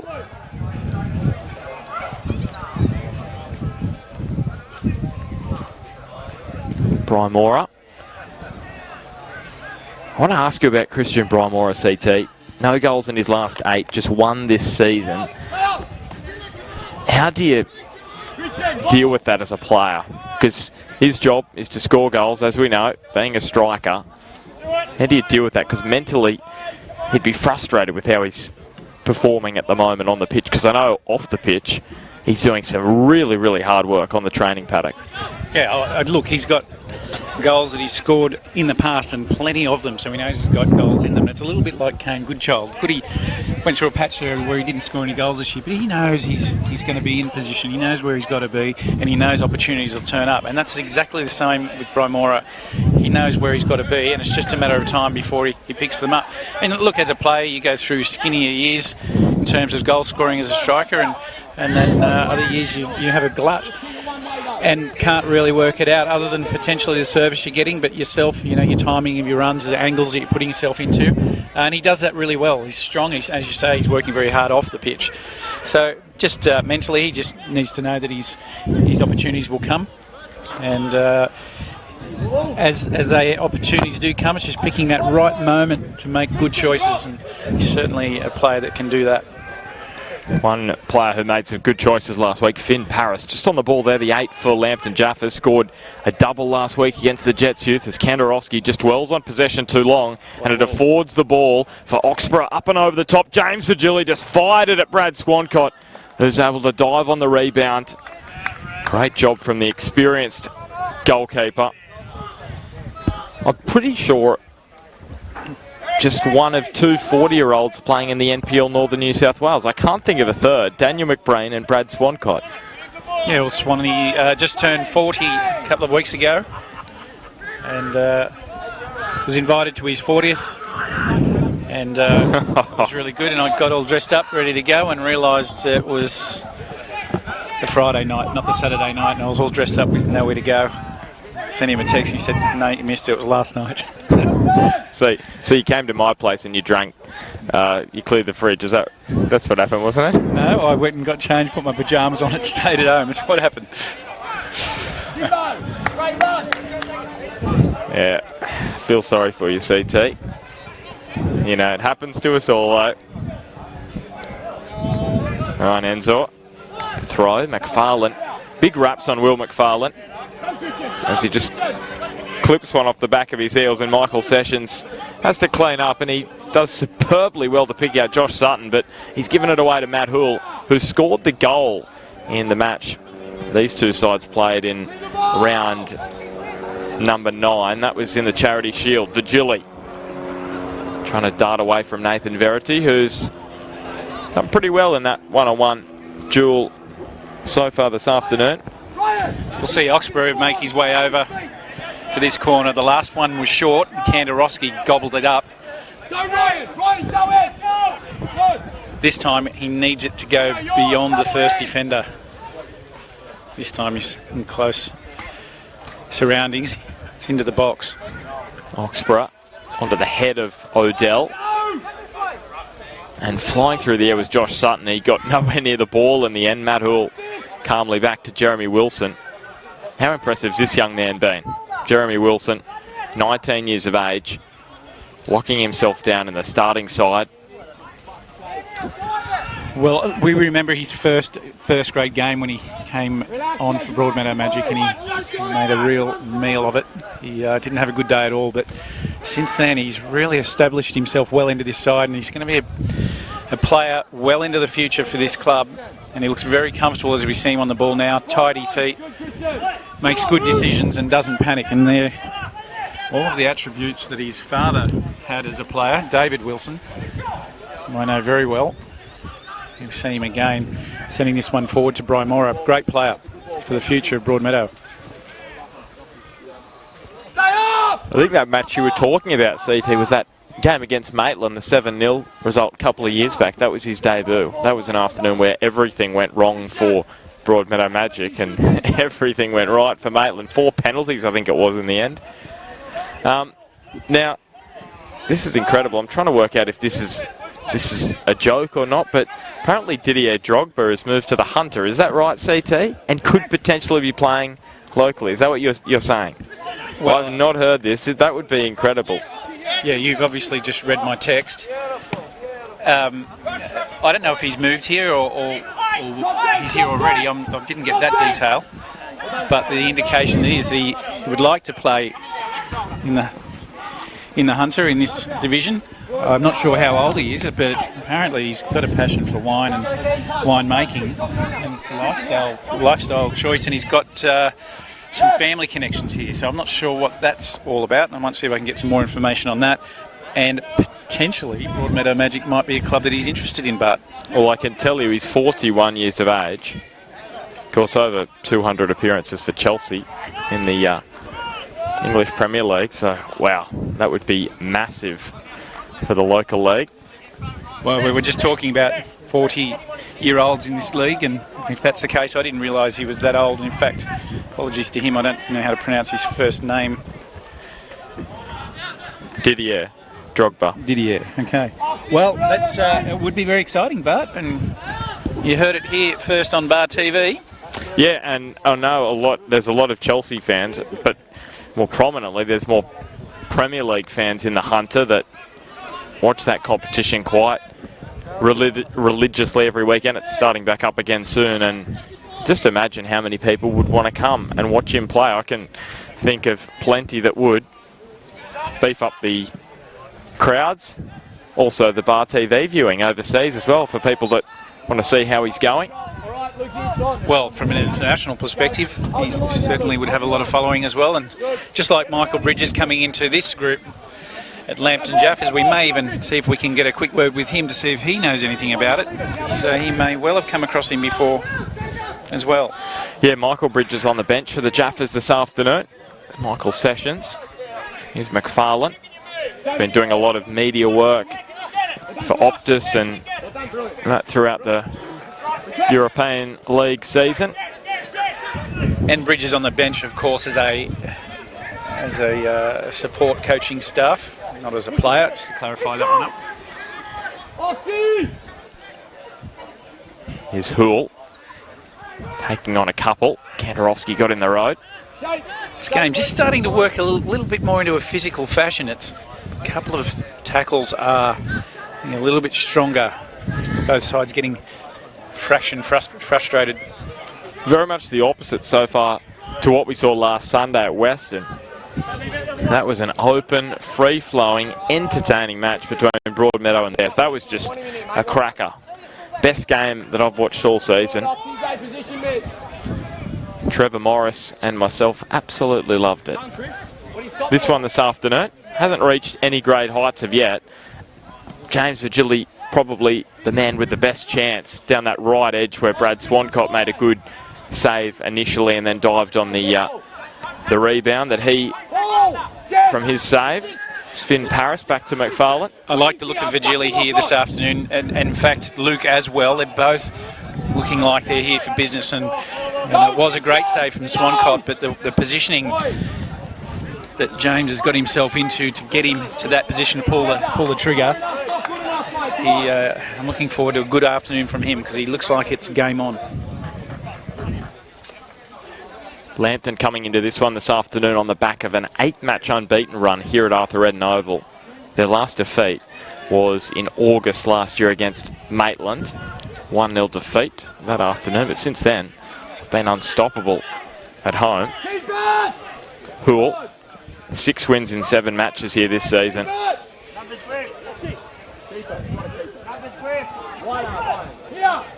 Hoole, his brother Andrew injured, so he's not going to take any part in this one this afternoon.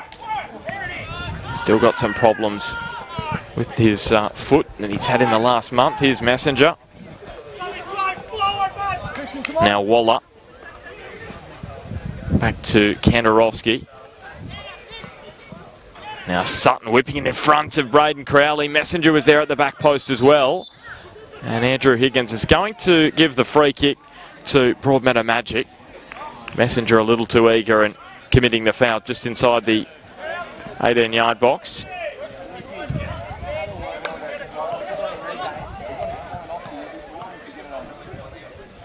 Big week ahead for Lambton. They play Maitland on Wednesday in round 15.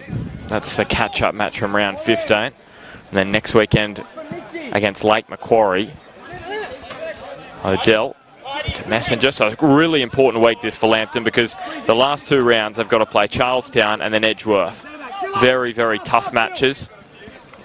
Well done, that's better. And looking at the draw, if you look at the sides that are well and truly in the race for finals and the premiership, Maitland are in the box seat. Damien St. Edgeworth coaches said that because they've got the easiest draw, if you look at it. They only play one side in the top 6 currently. Side that's sitting inside the top 6. You know, but I don't read too much into that. Every time you play any side out here, anyone's capable of beating you. And so, look, would you rather have it? Yeah, you would, but every single game, they'll be going out there knowing that it's going to be a battle and take nothing for granted. But if you're Damien Zane, you're going to say that, aren't you? Just to reduce a bit of the pressure on his side. Chasing a 5th consecutive premiership. Here's Broadley. Luke Vigili offside. What a great ball there from Justin Broadley. Juddy, he's a player I love in the middle of the park for Broadmeadow Magic, but he just rarely makes any noise, but he's so busy. His defensive workload is massive. He's a very complete and fit athlete and just does so much work that goes unnoticed. And as a coach, his coach would love the way he goes about his business out there because just keeps making the tackles, keeps winning the ball and keeps unloading it. And on that occasion, great service. Will McFarlane.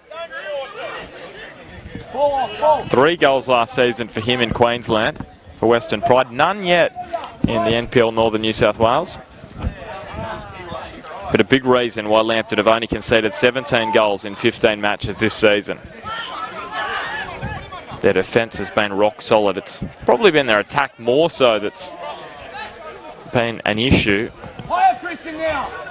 Sessions, if you say having scored an average of just over 2 a game is a problem, but when you compare that to sides above them, it probably has. Here's Verity. Josh Piddington, a roadblock on that occasion.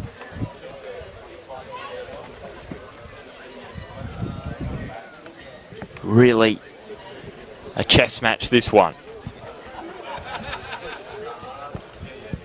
No side giving an inch. No side able just to find the key to unlock the opposition's defence.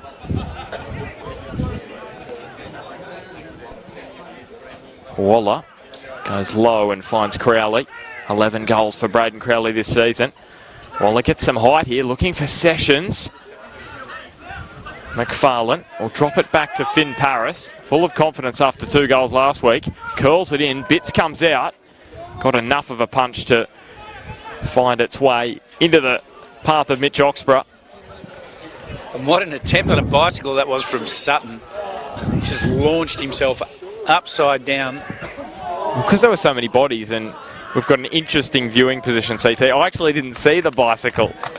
Now, you love a good bicycle. We saw Aaron Nyankuru score that bicycle last year for Valentine. Remember that? Yep, sure. Cracking bicycle. Had he got anywhere within 3 feet of that, it was going to be fantastic. But it appeared to the naked eye a long way off. But yes, do love a good bicycle, but we'll give him an A+ for confidence. You've got to have the confidence to go for that, so good on him. First season in the NPL, and he's been very, very good making the step up from UFM Northern League 1. Some players have struggled with that. Here's Matt Hoole, the goal scorer in the round 9 match. Heavy deflection it was in the Charity Shield. Brilliantly called by Damien Smith, I remember. Kantorowski to Sutton, who spotted Bits just off his line. Pass him the ball. hold, son. Was it worth the strike, or should have he tried to find Messenger or Crowley? Because Brock Messenger has got some height about him and big chance of winning an aerial battle with Ryan Ensor, that back post. What you do want to do is, if you're going to have a shot from there, put it on target so you force the keeper to make a save. The moment it's sailing over, it's a wasted opportunity. On the ball earlier in that movement, Kandarovski, what a player he is for Lambton. You're looking for him for the remainder of this match to really take control, as he is highly capable of doing. Boy, positive. No foul, well done. Set it up now, set it up. Box it. Well done, mate. Pulls, do you know what I mean? Dribble in there, inside, and then into Mitch.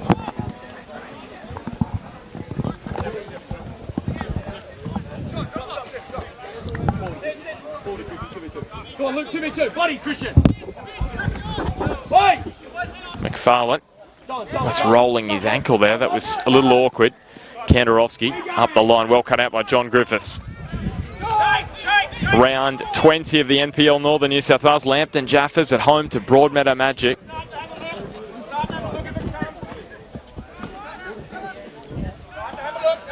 Broadmeadow haven't lost at Arthur Eden Oval against the Jaffas in a league match ever. I was going through all the stats at the league history, and it hadn't happened. Is that right?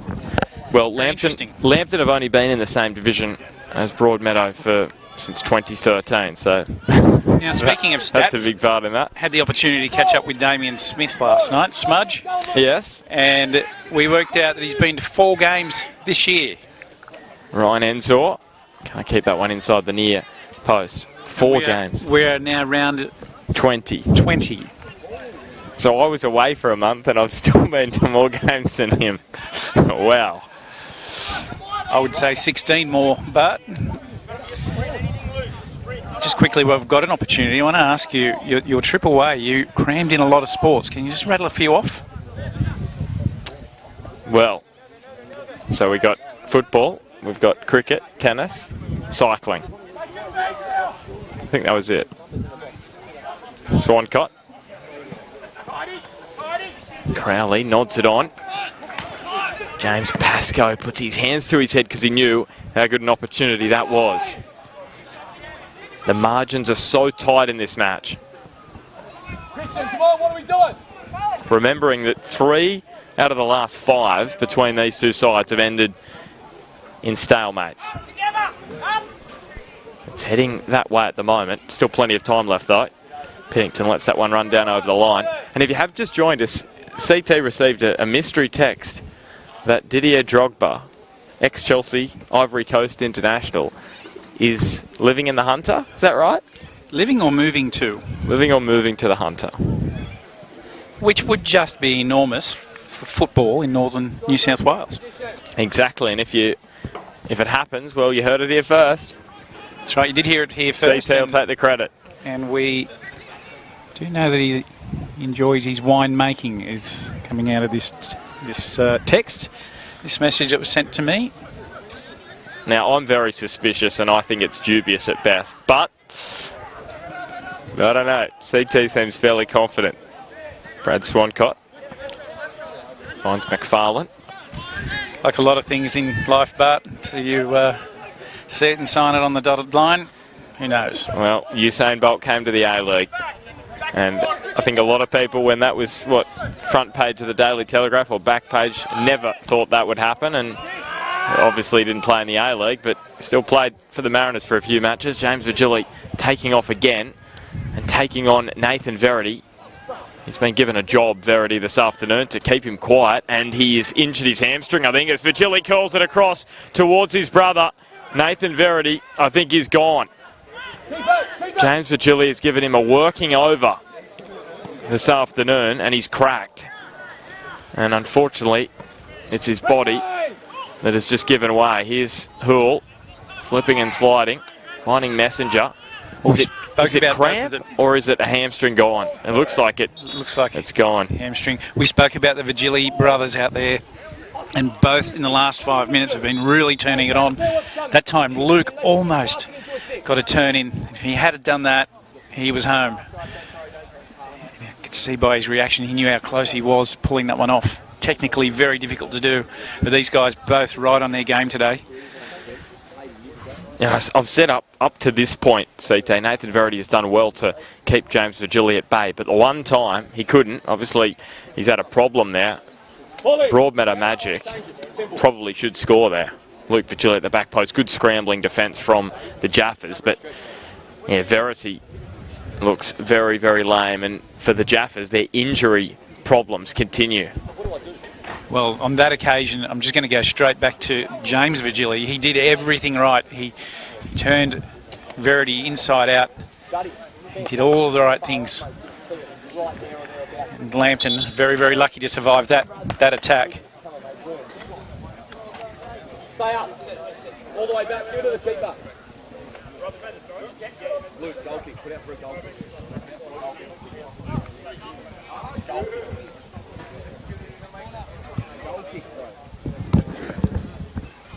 And so here's the change, and it's Anthony Wood, former Adamstown man, is out there now for Lambton. Start of the season with the Rosebuds. Now out there for Lambton. Which means, just having a look tactically what has happened here for Lambton. Give it a quick scan. And CT, I don't have to look at what's tactically happening because I've got you to do that. I didn't have that on Wednesday night. I had to work out everything on my own. All the changes. Matt Simon going back to centre back. Could you believe that? So I'll let you work it out. That'll save me. It's Oxborough. Well, Lambton, it's Sessions. come back to that. It's Michael Sessions against James Virgili. And Virgili onto his left. Pushes it just wide.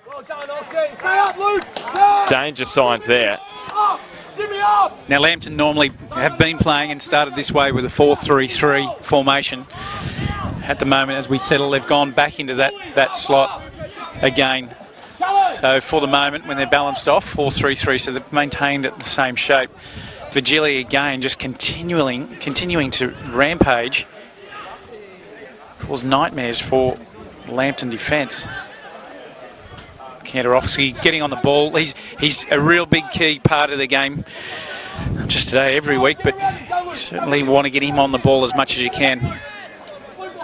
And it's meant that James Pascoe has effectively shifted his back line across one and dropped Brock Messenger into right fullback as Brian Moore trying to whip that one across. He'll get another opportunity and it will go out for a corner. So it looks as though they've got Odell has shifted across from right back to the centre alongside McFarlane, and then Michael Sessions out to the left. Sessions is comfortable, as we know, on the left-hand side, and he's spent a lot of time playing there, and he's equally as comfortable in the middle at the back. The question is, against James Virgili, is that a mismatch? Size-wise, he has that over Virgili, but speed-wise, I sense Virgili could be licking his lips. What Pascoe will be relying on here is Sessions' experience, just to give himself, he's not going to jump in too early, you wouldn't expect, on tackles. He'll just give him that extra metre or so and pay him that respect for his pace and the ability that he's got to turn you inside out, literally. He'll just sit off him a little bit, and then when the time comes, he'll make his tackle. That'll be what's going through his mind, and that would be about the decision-making process for Pascoe. Brock Messenger was looking good in the front third, causing some problems. He now has to drop back to right fullback, so a little bit of an attacking blow for Lambton. The ball bobbles up. Oxborough couldn't get a piece of it. Kantorowski uses the width of Messenger as Anthony Wood in front of him. One will touch off the youngster and over the line. Previously with the Jets youth, Anthony Wood, until last year. He moved to Adamstown at the start of this year, not too long spent with the Rosebuds. And he scored 8 goals in 9 matches in the under-20s this season. That with Adamstown and also Lambton.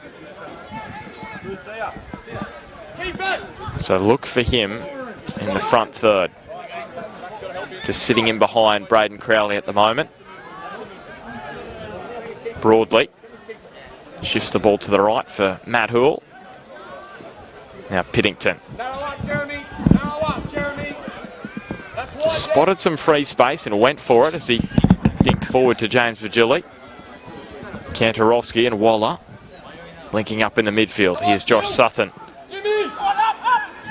Gave that some power to Tom Waller, but Braden Crowley couldn't bring it down because it just bounced. Hit a trampoline and just up and over his head. See, I've got a question. I don't know if we can see it on the broadcast, but just above the ground here, between the two light poles, there's a couple of magpie... Well, there's a connected rope between the light towers, which is effectively used to scare off the magpies, and it could be hit by a ball. I'm just trying to think what happens if a goal kick hits one of them. We'll come back to that. Yep. Vigili. Here's another corner going the way of Broadmeadow Magic. Look, it's highly likely, if in the unlikely event, because I don't think Brad Swancott can kick it that high, but if he could, certainly bits different proposition. If it did, and it had some impact on the play, the referee may, I'm not sure what the official ruling is, but may play a drop ball. But it's unlikely. It's like when the referee gets hit by the ball, it happens on occasions and it's generally play on. I imagine that would be the case in this scenario. You remember the famous beach ball incident in the English Premier League? The goal, which was scored. Here's the corner from Hoole. Piddington rising at the back post. Swancott on the punch. Well dealt with by Tom Waller. He made that look very, very easy. Out of the back post, Piddington. He was there again. He's always there. And thereabouts, Josh Piddington. Couple of chances a game. That's why he scored 4 goals this season. You can see exactly what we were talking about before. That they got 4 into the back line to accommodate, and then they'll just slide one back out. Kantorowski. So it's that balance we were speaking about. So Piddington's currently sitting at left fullback. But his chance and his ability in the air is worth that. So they bounced off. They get their back 4 in order. He gets back, steps into the left side, and now play settles and goes down the other end. He'll slot back into the middle of the defence. And it's well organised by Broadmeadow to have that ability to be so flexible. And just pushing Ryan Ensor back into the centre, aren't they? From left fullback, just while Piddington... Well, the other thing is it's very difficult to pick him up when he's coming forward from a deep position because you're generally already all picked up. Balance is the key. So Jeremy Wilson alongside Josh Piddington. Sent well. What's happened there? Finn Paris, can he go quickly for Lambton? He's got Brock Messenger making the lung-busting overlapping run. Decided not to use him. In the box! Waller finds Sutton. Takes on Hoole, goes to ground. Free kick is going to go the way of the Jaffas. Question is, should have Finn Paris used Brock Messenger? He had acres of space down the right edge. Well, either way, they've got a free kick in a position that's not too bad. Crowley comes over the top of it. You'd expect that he'll put something straight on target to test bits. He's got his eye on goals at the moment. Tight, accountable, gents! Bully, mark him! Ryan, mark him out! So Crowley curling, there's Sessions, and how has Brock Messenger put that over?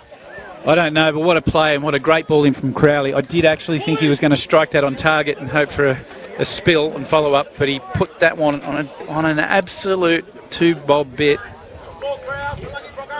How that missed. It was harder to miss than to score on that occasion. Brock Messenger hasn't scored a goal in more than 2 years. His last goal was for FF Jarrow in Finland. I know you know that club well, CT. You're visiting there in the summer, aren't you? Our summer? On holidays? Slam Odell. Yep. And the sole reason you're going is because it's Brock Messenger's old club. He just saw you go on what country is it again? In Finland, an NPL themed holiday. Here's Vigili. About as close as we get as we're flying Finnair. Well, he beat Tom Waller and curls it. Broadley doesn't score many, Justin Broadley. And Brad Swancott denied him again. How good are his reflexes? And here's Crowley and Griffiths getting in a bit of a tangle. 2 number 14s. What was going on there?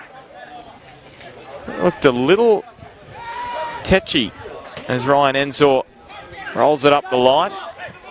So there's plenty of feeling out there as Tom Waller allowed some space to take on the shot. Josh Pinnington, as he always does, standing tall. And now James Virgili going quickly. The match just opening up. Here's a free kick. And what a great job there from Pinnington. Although he didn't have much to do except get in the way, he did exactly that. And for any young players watching, that's a perfect example. Someone's going to have a strike on goal and you know it's gone. Put yourself between yourself and the goals in the middle, and chances are he may give you a clip. Just a quick score update from Adamstown Oval. The Jets Youth 1, Adamstown 1, Mackie Petratos with the first goal, and Keogh with the second of the match. So 1-1 Adamstown and the Jets. Adamstown, of course, wanting to push themselves above Lake Macquarie into 9th place on the table and away from the dreaded wooden spoon, which Valentine currently occupy that position at the moment. No foul, no turn. Crowley, John Griffiths just got a boot there in front of Crowley. Unfortunately for him, it's over the sideline, and Lambton push forward quickly. And here's Griffiths and Crowley again, getting in a tangle. I think what happened earlier was Griffiths got something in his face. He's certainly a little blood, whether it was an elbow or a hand or something. And a dislike to that. So there's some feeling between Crowley and him. So watch that unfold as the match continues. We're just at the pointy end now of this first half. Crowley, definitely a handball there, and Andrew Higgins, eagle-eyed, he spotted it.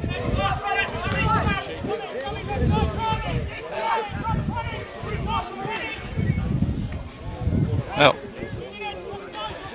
Anthony Richards saying down on the sideline, Bart, that he's watching Netflix, but he's got his iPad out watching Bar TV live. I'm not sure why he's doing that when he's got the game in front of him, but he may be on the replays perhaps.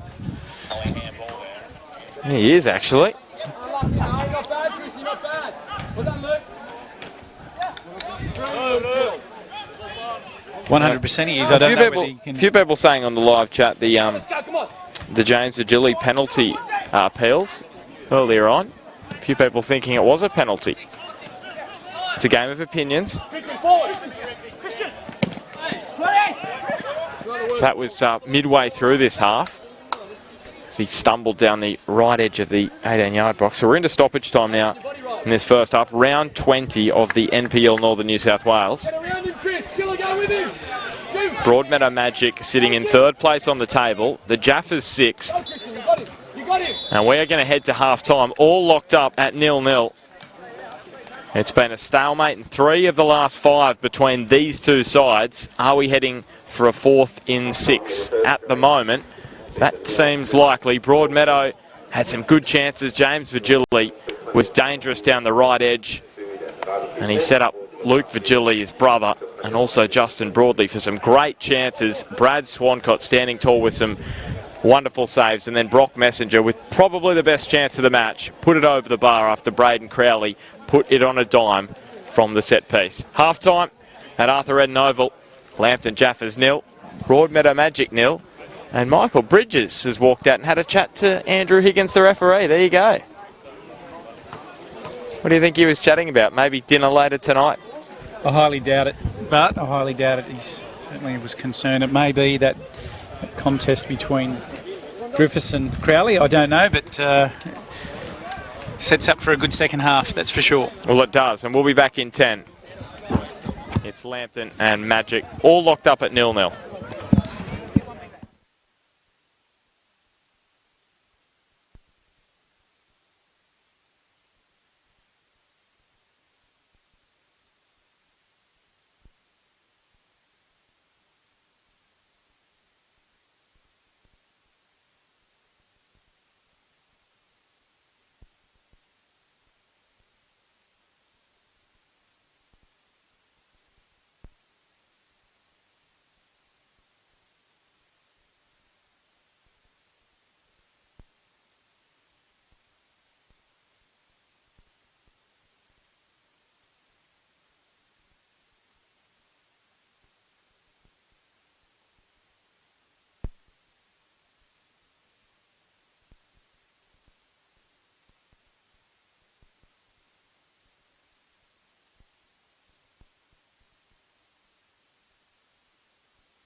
whenever you're ready.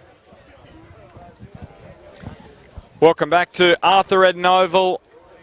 It's the Lambton Jaffas against Broadmeadow Magic. The Jaffas 6th on the table against the 3rd place Magic. 3 points, really important for both sides this afternoon. For Magic, they'll go level with Edgeworth at the top of the table with a win.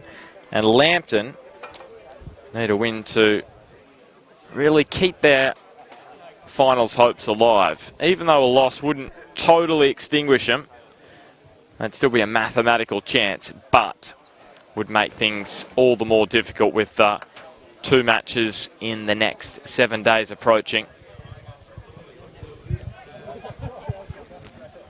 So Andrew Higgins just having a chat to Michael Kandarovsky and Braden Crowley. It was such a tight first 45 minutes. Will we see it open up in the second half? We'll wait and see. 3 draws in the last 5 between these two. It's currently deadlocked.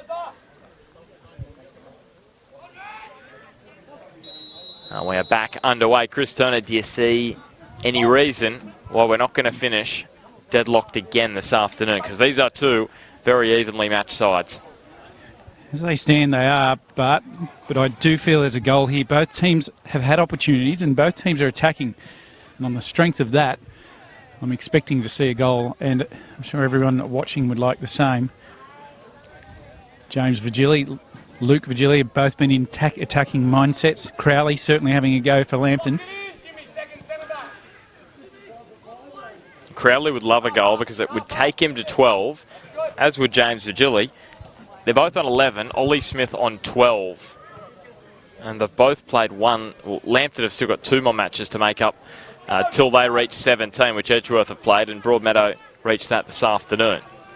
So Lambton 1 more after this, and that's midweek against Maitland until they get to 17 matches. So Crowley's still got plenty of time to overhaul Ollie Smith. Swancott, who was superb in the first half, back in the side. Ben Kennedy's played the last 2 matches, the former Central Coast Mariners keeper. Griffiths.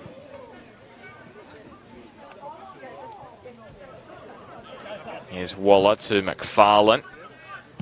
On the bounce to Piddington, who just prods it up towards Michael Sessions, who's now marking James Vigili after Nathan Verity injured his hamstring in the first half.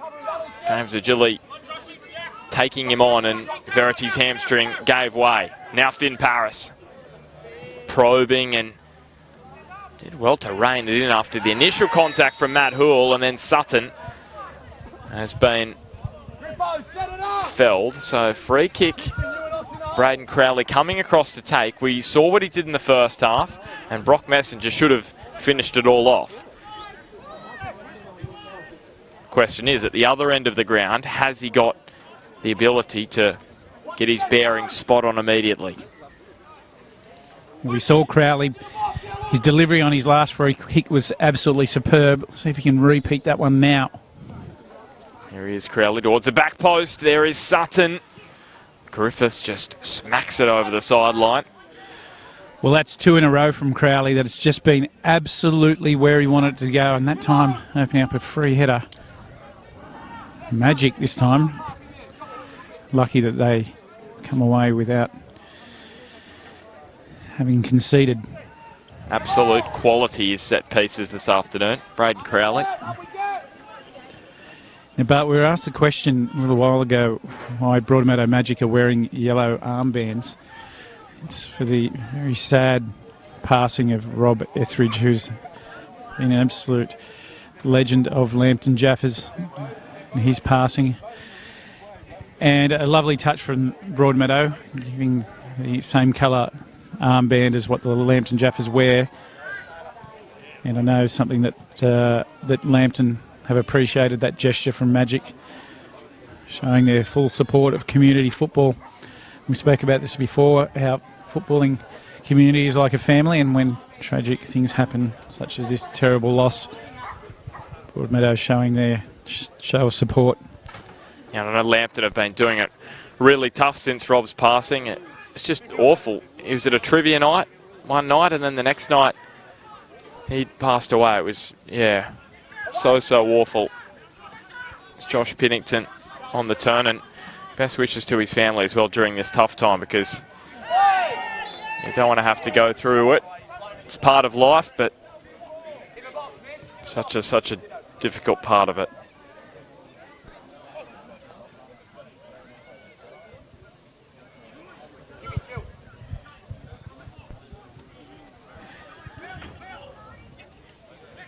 Clever ball from Roxborough. Picks out James Vigili. Again, is he? Well, it was Will McFarlane on the line who has saved the day for Lambton. Brad Swancott in the first half on a couple of occasions, and McFarlane there. Very, very clever from Vigili. He just made the run, glanced at Oxbury, glanced back. Incredible levels of communication, and off they went. The ball was pinpoint. Vigili again shows his intent. Hoole. And flying through the air was Enzor. It falls for Brian Mora, and it almost squeezed inside the far post. That would have been such a relief for him. First goal in 8 matches, and he was that close to scoring against his former club. Didn't play too many matches with Lambton. It was just as he was about to head overseas. He was with the Jets Youth, finished up with them, and played a couple of games with Lambton. I think he scored a couple of goals as well in that period of time. He was in white-hot form, and he's trying to discover that form back in Australia after some time in Europe. Finn Paris. Neat back heel. Anthony Wood inside the box. Penalty. Beautiful build-up from Lambton. What about the back heel from Finn Paris and Anthony Wood bearing down on goal? He's been in such good form in the under-20s. Almost had a chance to score his first in the NPL and was illegally brought down. Well, your summary perfect then. Paris, back heel, just class. And Wood at full pace. He was brought down. Now, Crowley. This man to test bits. Well, he's been so good this afternoon, hasn't he? Braden Crowley and Paul Bitts. The penalty-saving specialist comes to the fore again. Massive hug from Captain Josh Piddington. He knows how vital that was. Great save from Bitts. And that would have taken him level in the Golden Boot race, Braden Crowley. Here's a yellow card for Will McFarlane. Shoulder to shoulder it was. And Andrew Higgins saying too hard. Was there a yellow card in that? It was shoulder to shoulder. I know it was a strong shoulder, but enough of a strong shoulder to receive a yellow card? That's the question I pose to you. Yeah, look, for me, probably not. To be honest, just in the heat of the moment of this game, just the action that's just occurred, referee maybe just wanting to gain a little bit of control. Just calming things down, because it was getting a bit touchy at the back end of that first half.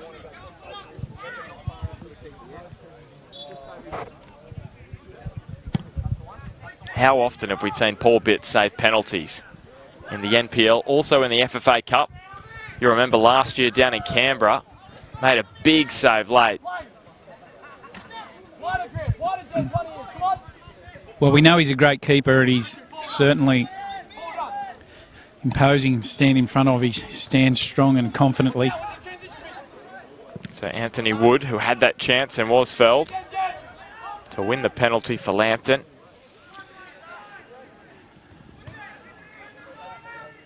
Fine margin in this one, and you sense that one could come back to bite the Jaffas.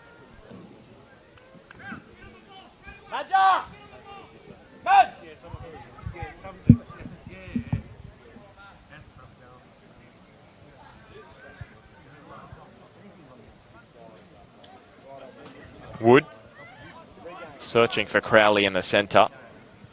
His confidence, sense, would just be a little down after having his penalty saved. Brian Mora went to ground, no foul. According to Higgins and Swancott. Up the ground, John Majerowski has been summoned, CT. So he may not be far away. He too hasn't had a great run in front of goal. Just one goal in his last 10, but we know in these tight matches, if you want one man out there to put a header away, to put a small chance just to slight opening. You want John Majerowski.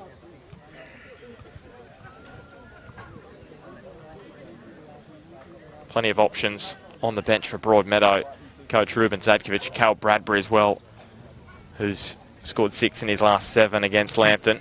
He doesn't look too far away either. Here's Oxborough.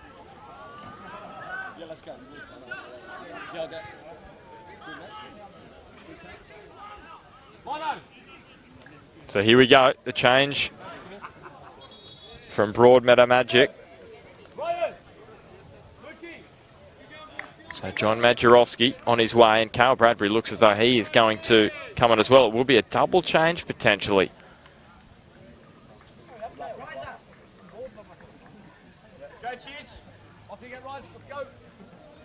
So it's Christian Brymora and Ryan Ensor making way for Majerowski and Bradbury.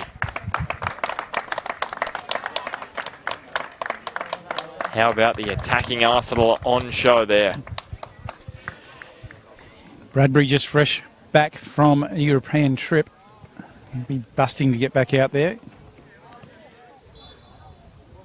Take his sunnies off and his Hawaiian shirt and get back in the Magic kit. Brymora and Ryan Ensor for Magic, being replaced by John Majerowski, number 10, and number 9. And he'll be relaxed as well.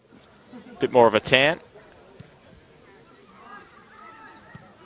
Anthony Wood couldn't get past Vigili. Now Messenger. Wait for Madger. Now go, Jimmy. Right. You're right, Jim. Jimmy, this way, Madge. Come on, Jim. McFarlane didn't get enough on that pass and allows Magic the chance to push forward. Oxborough. Now Matt Hoole, as I mentioned earlier, his brother Andrew still injured, so he is not playing this afternoon. Did come off the bench last week against Western, but still that foot not good. So he misses this afternoon. Who'll the only goal scorer in round 9 in that 1-0 win, the heavily deflected strike. So if that's an indication of this afternoon's match, it's been a pretty good one because it's been so tight once again. Good turn for Braden Crowley. But Gilly just nipping at his heels and won the ball. Great tackle, wasn't it? Oh, he's been fantastic today. Oxborough He and his brother. And Kantorowski coming together. Both putting in special performances.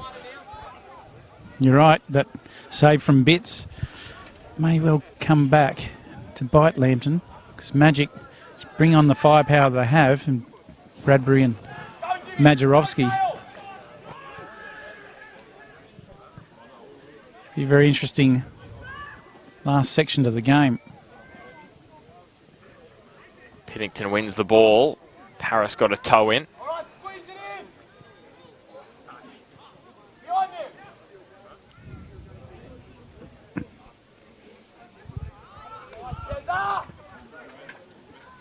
Now Finn Paris, who set up the penalty basically with that back heel to Anthony Wood. Been really good in the last couple of weeks. Sutton tried to just angle the pass for Tom Waller. Odell.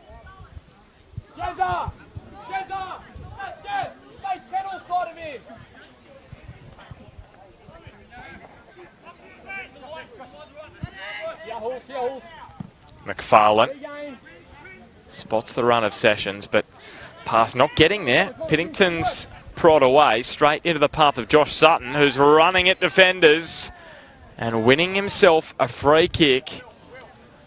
So Crowley with a chance to redeem himself here from the set piece.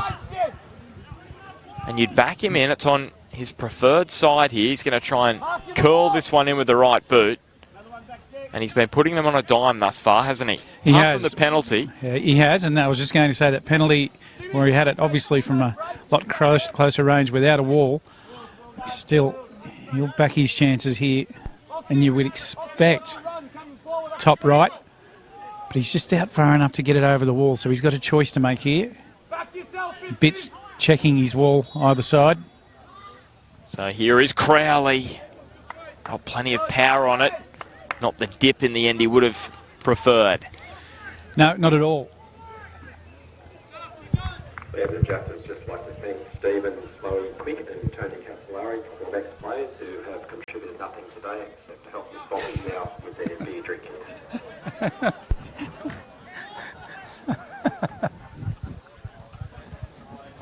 I hope that came across the microphones. I certainly hope so as well. Beer drinking is a difficult task, CT. Yeah, it certainly is. It's one that takes practice. Exactly. You've been practicing well today as Brock Messenger pushes that one up the line. So still 0-0, round 20 of the NPL Northern New South Wales. Lambton Jaffas 6th on the table against Broadmeadow Magic, who are in 3rd. Remembering just 2 wins, 6 points between 2nd and 6th on the NPL Northern New South Wales ladder. So any side, maybe bar Edgeworth, you'd probably say they're very close to sealing a spot in the finals. You probably couldn't 100% say it. Any side in the top 6 could miss out on the finals, which only takes the top 4 sides. That's how close it is. 6 into 4 doesn't go. Simple maths. Kiedarowski. Was that your attempt at a joke, Bart? You're laughing and I'm not sure why. Yeah. I'm sorry about that, CT. But speaking of things funny, my daughter yelled at me this morning. She said, "Dad, have you not heard one word I've said?" And I thought that's a really strange way to start a conversation. Here's Finn Paris. Now you're laughing. And turned over by Lambton. Kantarowski just managed to stymie Magic there. Michael Kantarowski coming across to protect his back line. Great touch from Oxborough, just good skill, killing that ball and just dropping it away. Well, Vigili spotted his brother. Now Jeremy Wilson. Oxborough. You mentioned in the first half the pitch being a little bobbly. Does make it difficult, doesn't it, to play? Has been variable at times, the bounce. Majorovski just caught offside. Yeah, well, it does. I mean, sometimes you might expect it around your knee height and it drops low or pops up on you. See the quality that we've got in talent out on display today. These guys can well cater for the majority of that and make it look a lot better than what it actually would for some others, that's for sure. Well, yeah, the parts of the pitch that are probably a little harder over that far side of the ground, and on this near side where the trees cover the ground for much of the day in the grandstand, that's where it is a little bit softer. Just, you can see the shade creeping across the ground now. Michael Sessions, well angled that pass to Josh Sutton. Can he quickly deliver? He couldn't in time. Matt Houle read the situation expertly well. Yeah, great tackle from Houle. Put that one out of play and got his team set and settled again. Sessions will look for the long throw here. Does have a very good long throw in his kit bag. Kantarowski, such an important win. Wood, does he back himself? He feeds it into Messenger, and Braden Crowley was praying there in the 6-yard box, and I don't know how he hasn't got a touch.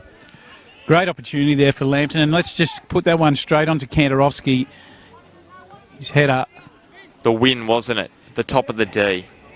And the distribution there is technically very difficult, and he just got it exactly where it had to go and started them off on a Lambton on the attacking strike at goal, which ended up not coming. So Braden Crowley put it on a dime for Brock Messenger in the first half. He missed from a range you wouldn't expect him to. And the opposite has happened in the second, as that corner is too deep from Tom Waller.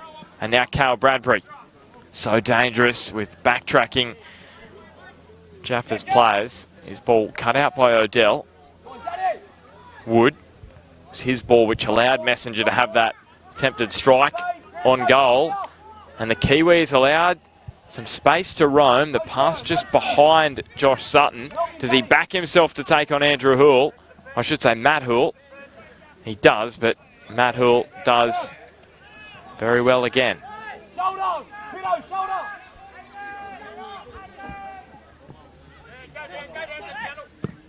Kantorowski picks the pass to Sessions, who is offside, the Jaffas skipper. I think he's just asking some members of the crowd, was I offside? I think it was more of a case they told him he was offside and he a little bit of agree with them. Said, yep, you got it right.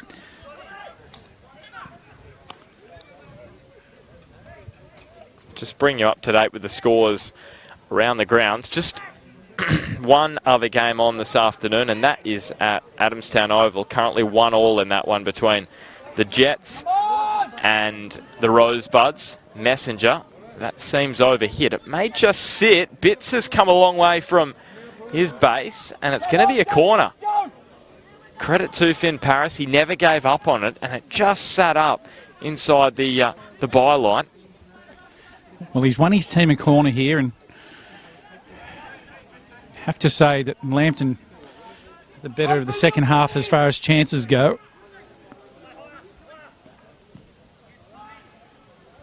It's high, and McFarlane down in the box. He did probably get there first.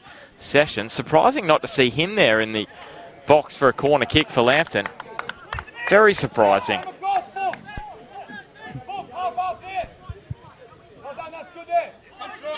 Just inside the last 25 minutes now. Sessions. Hooked up the ground by Wilson.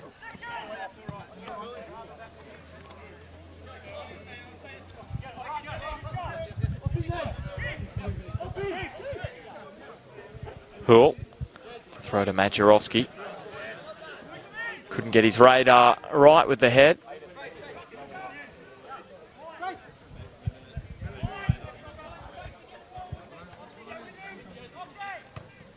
Where's the match winner going to come from, CT? Well, it's been pretty much all Lambton so far as chances go. I mentioned it a moment ago. Magic, though, particularly with the likes of this man on the ball, have been looking threatening. Waller feeds it to Finn Paris. Luke Vigili coming across. He's happy to concede another corner, because Lambton's corners haven't been great in the second half. We've spoke about how good Braden Crowley has been from set pieces in and around the 18-yard box, but from the corners, delivery from Tom Waller hasn't been great the last couple, so you want to get his bearings right here.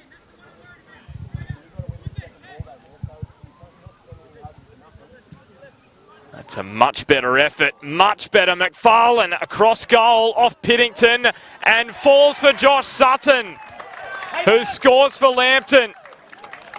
His fourth of the season, and it's been their second half, and they deserve the advantage.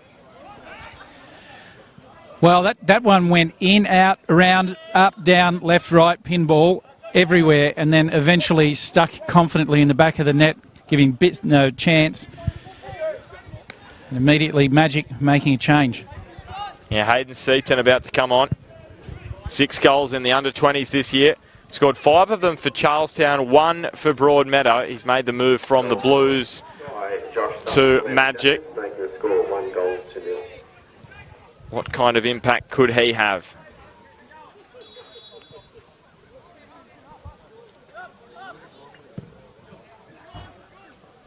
Oxborough finds Vigili. Oxborough and James Pascoe. Just heard from the dugout, the Jaffas coach, he said, do not protect it, play. Question is, psychologically, when you've got an advantage as a player, CT, sometimes you just want to protect the lead, don't you? Well, I completely agree with Pascoe. You got to keep playing as soon as they sit in defensively. The strike power that Magic have got will just keep coming at you, and it's probably going to cost you bad. He's just saying to his players, keep on doing what we've been doing because it's working. And they have had the majority of chances in the second half. However, we just know Magic. Well, it's been strange. We spoke about James Vigili and his impact in the first half. He had so much space down the right. Come back to that. Brock Messenger has got space down that right edge across goal, and Piddington cuts it out. And if he didn't, Braden Crowley had 12 goals for the season, because he wasn't going to miss from there. So you were just saying about James Vigili, how he had so much in the first half, and we might come back to that in a There's moment. so much space, and we spoke before the goal about Tom Waller's delivery and how it was disappointing, and then he put it on a dime. Can he do it again here? Much better again, but Bitts is there to claim at the back post. Vigili. It was his corner which set up the pinball in the box and allowed Sutton to slot it away calmly. And they're not easy goals to score, are they, CT?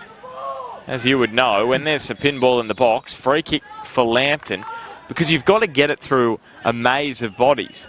And that's exactly the problem. And when you've got that many people there, you've got to pick your spot. If you just drill it, it's going to probably hit someone and bounce back out. He's picked his spot and picked it well and hit it with some authority and got it to where it had to go, and good finish in the end. Just want to touch on this comment you made about Vigili not having as much space. We've seen a change with Sessions coming out to the left side. We spoke earlier about how he has the ability to just step off Vigili, and I'm talking about Sessions. He's not going to jump in early. He's too experienced, and he knows Vigili will skin him. So you're saying just sit a little deeper, right? Just sitting an extra metre or so off him and not giving him that opportunity. His experience will tell him when he's got to go in and tackle and make the challenge, but he's not going to go in, and he'll stay upright for as long as he can and run with him. The moment he jumps in and Vigili's too skillful, he'll go straight round you, and he's going to have a field day. So far, so good for Sessions. Well, I don't want to put the curse on Michael Sessions. Here's Finn Paris. He's got the goal scorer with him. Great season for Josh Sutton. 4 now for the season with that goal. And a big goal, that one too, against Broadmeadow Magic. Sutton with the throw to Crowley, but he's got no one in the middle there for him. Griffiths' clearance. Now Oxborough prodding it up and over the top. Yeah, I don't want to put the mocker on Michael Sessions, but when he went back to left fullback, I questioned whether Vigili was going to continue to have a field day because of the pace that Vigili's got. I know Sessions is quick, but Vigili is next level in the pace department. And since then, they've barely had a chance. Michael Sessions has been absolutely outstanding. I shouldn't have questioned it. Griffiths. Well, he's their captain, but apart from that, he's a particularly good footballer, and he's very smart about the way he goes. He's defending because he's been around too long to jump in early, and that's exactly what you don't want to do, James Vigili. Here's Sutton, clipped by Hoole. The Jaffas benches up. They want a card, and Andrew Higgins is going to be forthcoming with that request.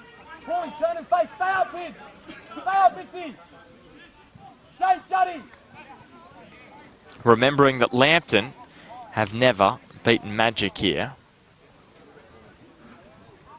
Full stop in the league. In a competitive league match, it's never happened.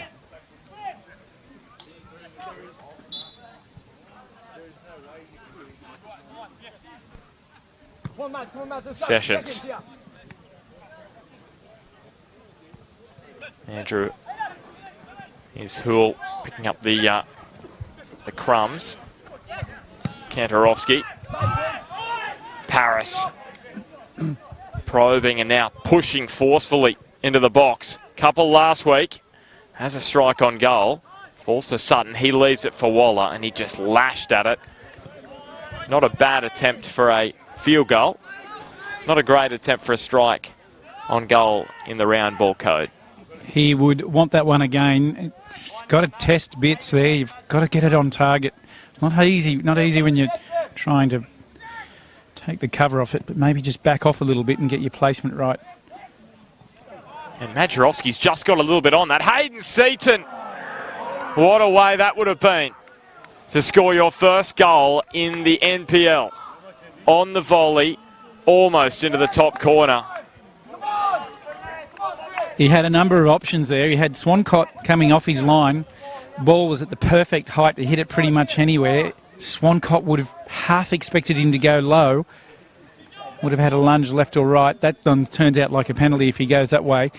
He certainly had the advantage. In the end, Swancott just left to see whether it's going to hit the back of the net. Did he have more time than what he thought? I think so. I mean, he could have potentially taken just a little half touch, dropped it down.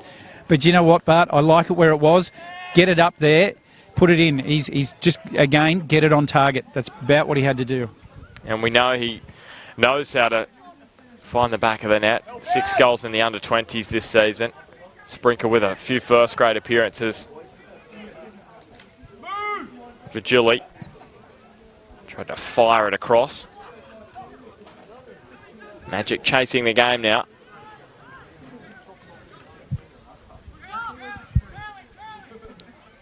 And defeat for them this afternoon would mean they sit 3 points behind Edgeworth in a premiership race with 3 matches to go, both of them with 3 to play. So Edgeworth would have the upper hand. The question is, Maitland are in with a sniff as well. Damien Zane, Edgeworth coach, says they're the favourites at this point. Here's Seaton again with another chance. Will be a corner kick for Broadmeadow. Western are still in the race as well for the premiership. But I think really it's going to be between Edgeworth or Maitland, unless Broadmeadow Magic can find 3 points this afternoon and keep themselves right in that hunt.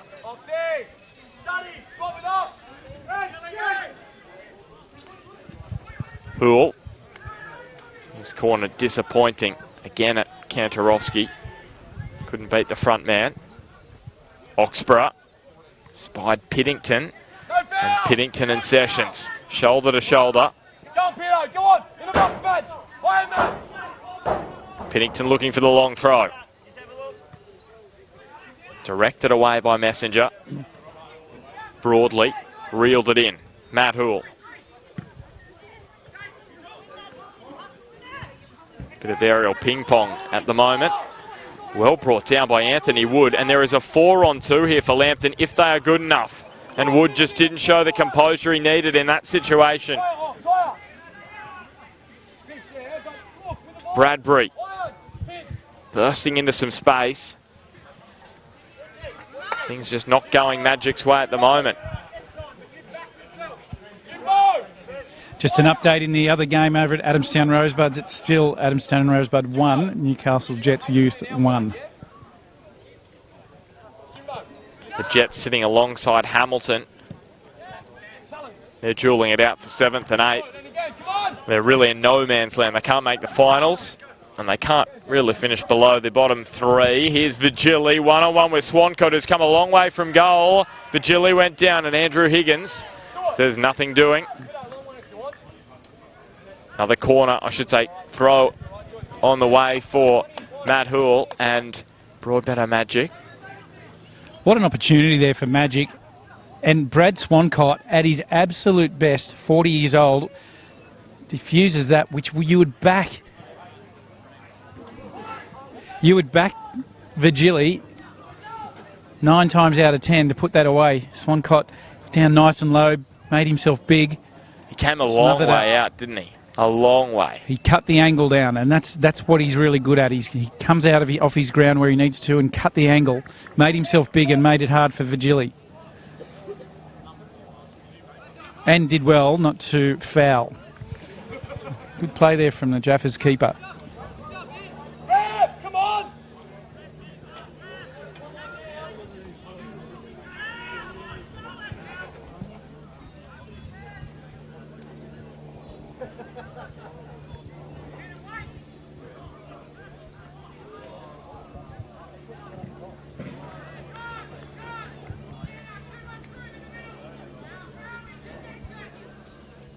Swancott barking out instructions to his troops. Does that quite regularly. He's saying there's too much space in the middle. Wants them a little tighter. The Jaffas. Bradbury. That was a tight squeeze there, and he managed just to weave his way through. Now James Vigili. Here is Sessions. Backtracking. Vigili still going. Dazzling footwork. Hoole placed the cross, won the corner for Broadmeadow. Just going to go this one really quick for any young viewers. You watch Sessions. He held Vigili up. He held him up. He slowed him up, and then in the end just got a little touch. And that was enough needed to stop Vigili, who's been on fire today. It's a great tip for young players. Watch the way he slowed him down and then ended up just getting a little touch in and allowed his defenders to get time to get in behind him. So Hoole, Luke Vigili, did he get the last touch? He did. He was saying it came off in Paris. Didn't according to Andrew Higgins, and here's Brad Swancott. Where's the ball? It's in the push. Don't know where the ball is. Just to take a bit more time off the clock. Yeah, the kids fished that one out, and lucky Swancott didn't jump the fence because we wouldn't have been able to tell him from the 12-year-olds. Anyway, he's got the ball at feet, having a great game, Swancott. Just going to leave that one. 18s, in the 18s this afternoon, the 18s competition, Lambton 2-0 over Magic, and in the 20s, Magic 4-0 over Lambton. 1-0 in this one. Josh Sutton with the goal in the second half. Goal number 4 for him in 2019. After Braden Crowley earlier missed a chance to go to a dozen goals for the season and atop the Golden Boot race with Ollie Smith. Seaton just winning a free kick. He did well enough to win the free kick. Just held himself nicely down that left edge. Brought to ground. It is tight with the 18-yard box and tight with the byline as well. Mitch Oxborough. What does he do here? Does he try and fire it in, or does he give it a little bit of curl and height? I think there'll be some power on this one. Not a lot, but he'll have some authority on it. Dangerous position for the Jaffas. Yeah, did give it some power. Lambton again. Stout defensively.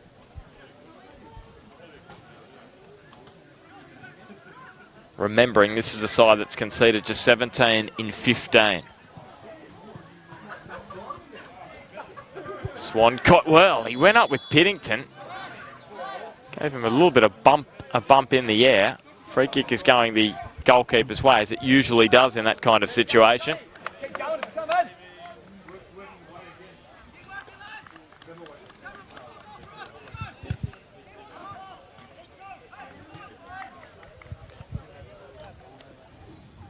And CT, you might remember Josh Sutton, the goal scorer this afternoon, breaking a 6-match goal-scoring drought. He was man of the match in the New FM Grand Final that we did back in 2016.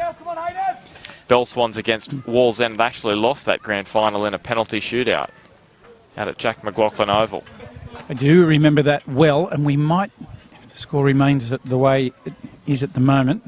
You don't want to say that. Here's Oxborough hooking it around. Vigili. It bounced up awkwardly. Very awkwardly. And Lambton were able to scramble back. Hoole curling it across. Seaton this time. Swancott again. He just will not be beaten this afternoon.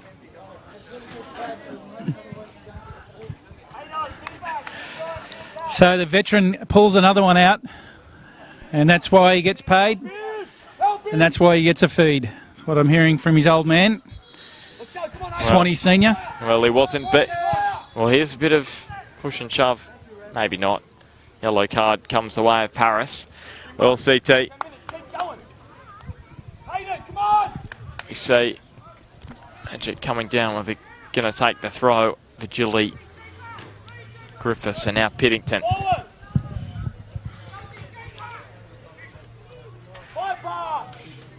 We get 2-2.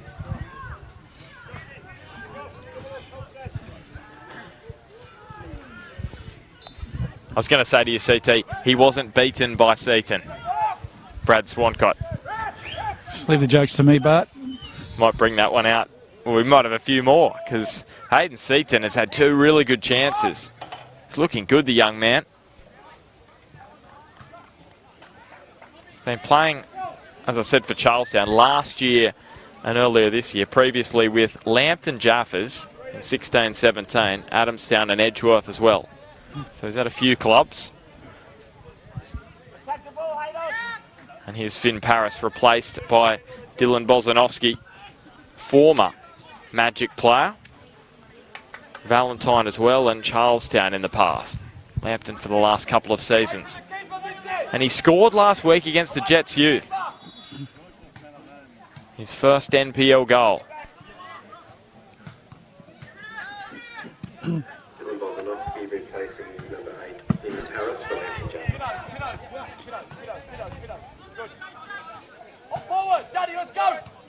Pennington up the line.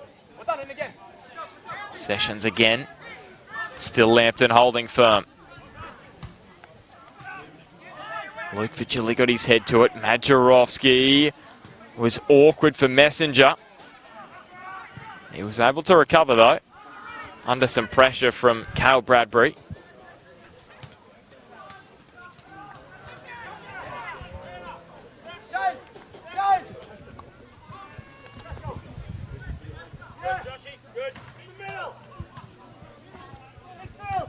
So not long left now in this one, round 20 of the NPL Northern New South Wales. Final 6 minutes. Lambton Jaffas at home. They haven't lost in 8 matches here at Arthur Eden Oval. They've made it a fortress of late. That's dating back to last August when they went down to Maitland. So almost a year without defeat here. And now Anthony Wood. Pennington just slipped over in the box. Wood is able to win himself and his side a corner kick. So a win here, and Lambton go to 30 points with 4 matches remaining. So they could get to 42. That would be a perfect run. They've got some really tough matches on the way. Maitland, Lake Macquarie, Charlestown and Edgeworth. So 3 points. So valuable this afternoon. Wood, especially with the side which has been ravaged by injury this season. Messenger. And here's a problem. Well, now this has happened off the ball. Swancott is absolutely filthy. He's come flying up and doesn't look good at all here for Braden Crowley. It's Hayden Seaton who's gone into the book. And keep going. 8 minutes.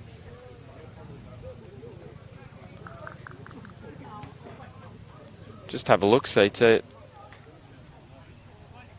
What happened here?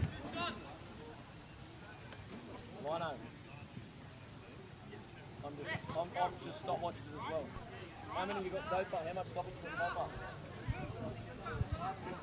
That's already a minute and a half, but that's 3.5.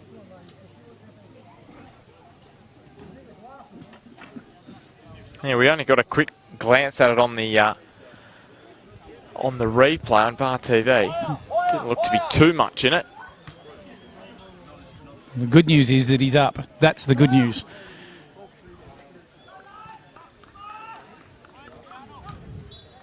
It's all good news for Lambton, as long as Crowley isn't injured, because it's just taking more time off the clock.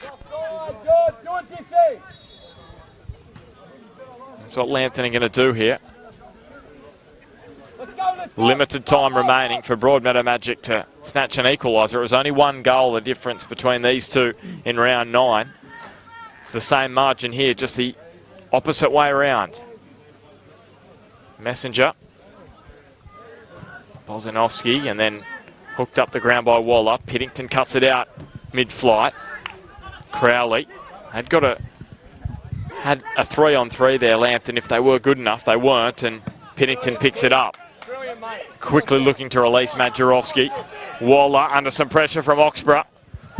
All of a sudden, the temperature just going up a couple of degrees on the pitch. Desperation from Broadmeadow Magic.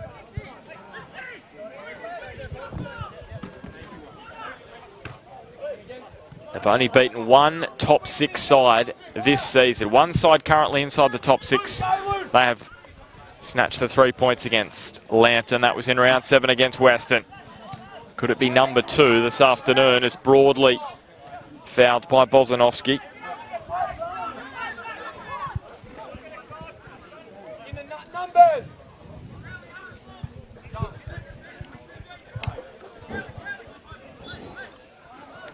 This time Hoole delivers the ball into the box, searching.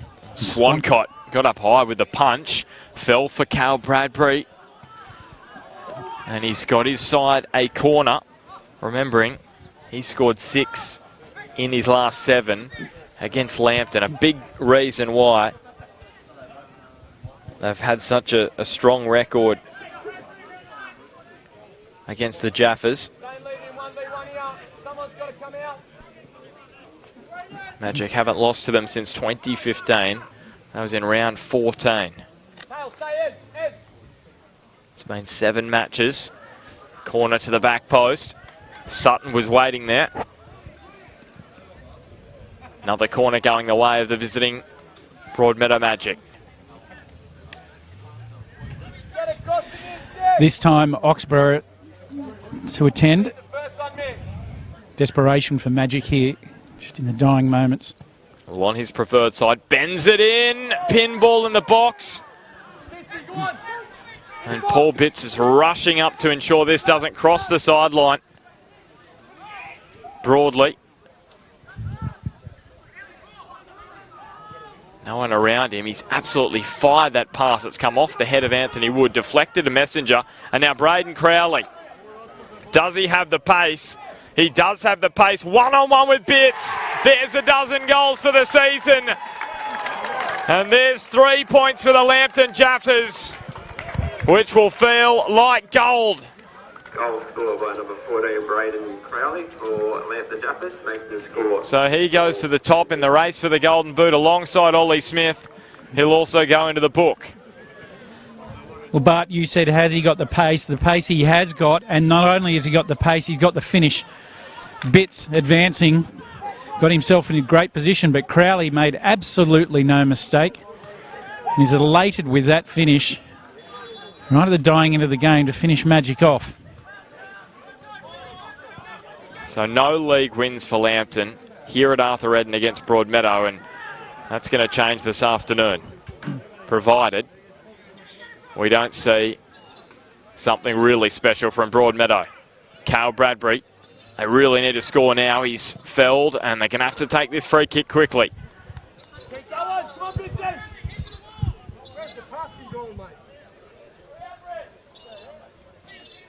it up, edge of the wall.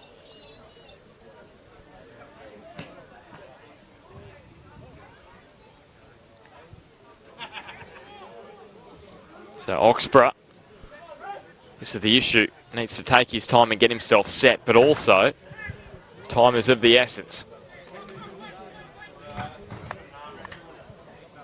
He's been in superb goal scoring touch this season, 8 goals. A 9th here would just keep the door ajar for Broadmeadow. And Swancott again falls for Majerowski into the side netting. Well, Brad Swancott deserves a clean sheet this afternoon for his performance. Question is, will he get one? Because the attacking arsenal, which Broadmeadow has at its disposal, is top notch. McFarlane's header away. Scuffed clearance from Anthony Wood. Now Seaton. Up it goes. Swancott with the punch. And Swancott has let it slip through his hands. Pinball, penalty Broadmeadow. So he's going to have to earn the clean sheet right now, Brad Swancott. A penalty for both sides in this one this afternoon. The first one was saved by Paul Bitts down the other end.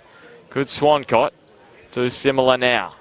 Or will James Vigili go to 12 for the season? Well, this will be fascinating in the Golden Boot race. If he slots this one away, we've got 3 players on 12 goals. This is what I love about Broadmeadow Magic. No matter, it's right at the edge, right at the end of the game, and they just do not give up. They will not go away. And Swancott. Or could they pull it out of the fire here? Put this one away. Possible. It is anything. And there's time. There's time, isn't there? So Vigili, and Swancott saves it. Well, surely the script was written previously. You just knew he was going to save it. And Lambton have beaten Broadmeadow Magic in a league match here at Arthur Eden for the first time in their history. 3 points which could propel the Jaffas back to the top 4. by the end of a busy week. And it was Josh Sutton who opened the scoring in the second half for Lambton. A clinical finish through bodies after a pinpoint Tom Waller corner. And then Braden Crowley sealed the deal late on in the match after having his penalty saved earlier in the second half. He slotted a one-on-one breakaway, and then James Virgili couldn't convert from the spot down the other end. Brad Swancott, you could probably say, man of the match, no doubt. For Magic, their premiership hopes suffer a hammer blow this afternoon. They'll have to refocus because they've got Hamilton Olympic next week in the local derby. And if they don't win that, their spot in the finals, surprisingly, as it may seem, that could be under threat. Full time at Arthur Eden Oval. It finishes Lambton Jaffas 2, Broadmeadow Magic 0. And 9 matches now, their unbeaten record here at Arthur Eden Oval. No defeats in 2019 in the league. They did lose in the FFA Cup, though, to Broadmeadow, as you would know.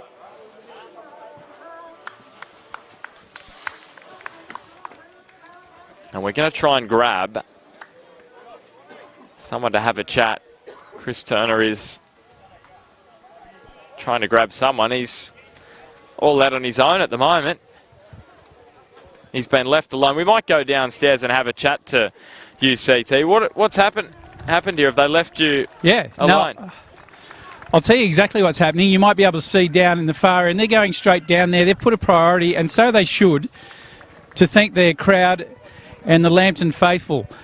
This is how much it means to these guys, and this is what they're doing. They've had a big win this afternoon.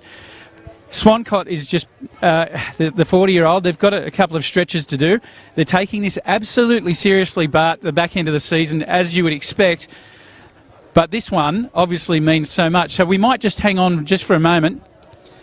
And if you get a chance, you can come down and join me. I will, and I'll just ask you a question. Tell me how big a result this is for Lambton. We spoke about them not beating sides above them on the table. They've struggled.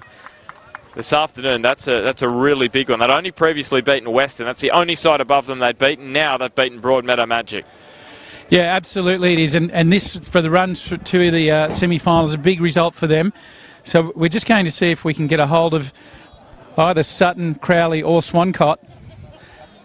And we'll do that. We'll get a hold of Josh Sutton. And we'll leave Brad Swancott. We actually don't want to talk to him.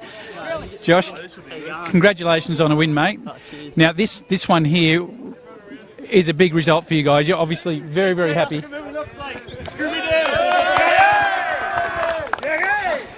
You being asked who you look like? Scooby-Doo, apparently, but Let's get a good look into the camera from that one. Yeah, Scooby-Doo, apparently, yeah. Now, your teammates are loving that. They're going in there, obviously, very, very happy. Yeah. Look, this goal for you today, you had very difficult. There's a lot of people in the way. Talk us through how you got that ball into the back of the net. Oh, I just popped down at my feet and was just lucky enough to get a clear shot, and just got her in. So stoked. Sutton with an S. and then obviously excited teammates. But then from there, Crowley goes on with it. He's got the pace to burn, and he's a terrific finish from him. Yeah. And then a save from Swancott at the end. What's the group feeling like, and what's your mentality going to the next game? I think we're on a pretty big high after that, so it's going to be good to just recover over the next couple of days. And we got Maitland midweek, so we'll go into that game on a high and see how we go. Now, just finally, you've been playing at Belmont Swansea in previous years. We watched you in a grand final a couple of years ago playing for them, and a great victory. You were our man of the match. Coming into Lambton Jaffas, how's that been for you? Yeah, it's been unreal. I sort of wasn't too sure what to expect, but it's been really good, and everyone's given me a lot of support, and it's been awesome. So All right, you've just had a chat with me. Pickled Onion, which is a cafe at Hamilton, which is Don Bazari's cafe. You had a chat with me. Go and have a coffee on him. So there's your voucher there, and go and enjoy that, and enjoy this with your team right now. Thanks very much. Yeah, we'll do. Cheers. Thanks for that. Cheers. Well, see if we can get Ben Homer back in shot, but... Thank you, CT. Did you just give him your licence, or...? No, they gave him a voucher. Okay, all right. Pickled onion. It's a great spot. I need to go. I haven't been there yet, so I'll have to go there. But just talk me through that performance from Lambton. Was that their most impressive of the season thus far? Yeah, I think it was. Look, the way they went on with it, Magic certainly had the better half in the first half, or better of the half in the first half. And the way that they've just come out, Lambton, they had the majority of chances, and then in the end, 2 goals, what a finish, and a save from Swancott at the end. So all of those things considered, Lambton are going to go in a very happy group. Well, how much does the home ground advantage play into it? The fact that they haven't lost here this season in the league. I know they did in the Cup, but in the league they've been unstoppable here. So that is huge coming to this one. You can hear the team song. It means a lot to them. Yeah, it does. And you saw the support they had behind the hill. The fact that they couldn't get anyone here to talk to us, which I love, straight after the game, they wanted to go and thank the faithful. It means a lot. And they're on the charge to the semi-finals. Next week, Broadmeadow against Hamilton. I know Hamilton are out of the finals picture, but if Magic lose that, all of a sudden they could be dropping out of the top 4. Who would have thought that at the start of the season? Yeah, and let's not forget Magic. Look, they'll be reeling after this one, but Hamilton have got a very, very good side. Underperformed this year, in my opinion, but capable of beating Magic, so that one's going to be an absolute ripper. 100%. Just finally, Magic, what's the issue at the moment? I know Majerowski's experiencing a goal drought, so is Christian Brian Mora. Is it just lack of confidence for those players that we thought would score a bucket load this year? Yeah, I don't know if it's lack of confidence. I wouldn't say that. It's just sometimes it just doesn't click. But look, this team here is a very, very good side and a great club. I'm expecting them, look, they'll push this one behind them and look for the game next week and to get a victory there. Well, hopefully Smudge will be back next Sunday at Darling Street. Love going to Darling Street. Crowd nice and close in for the local derby. That should be a ripper. I'm not putting my money on Smudge being there. He's had a pretty poor strike rate this year. I think we'll see him in the semi-finals when there's the big games are on. Oh, exactly. CT, pleasure to be with you again this afternoon. Until next Sunday, it's goodbye from us.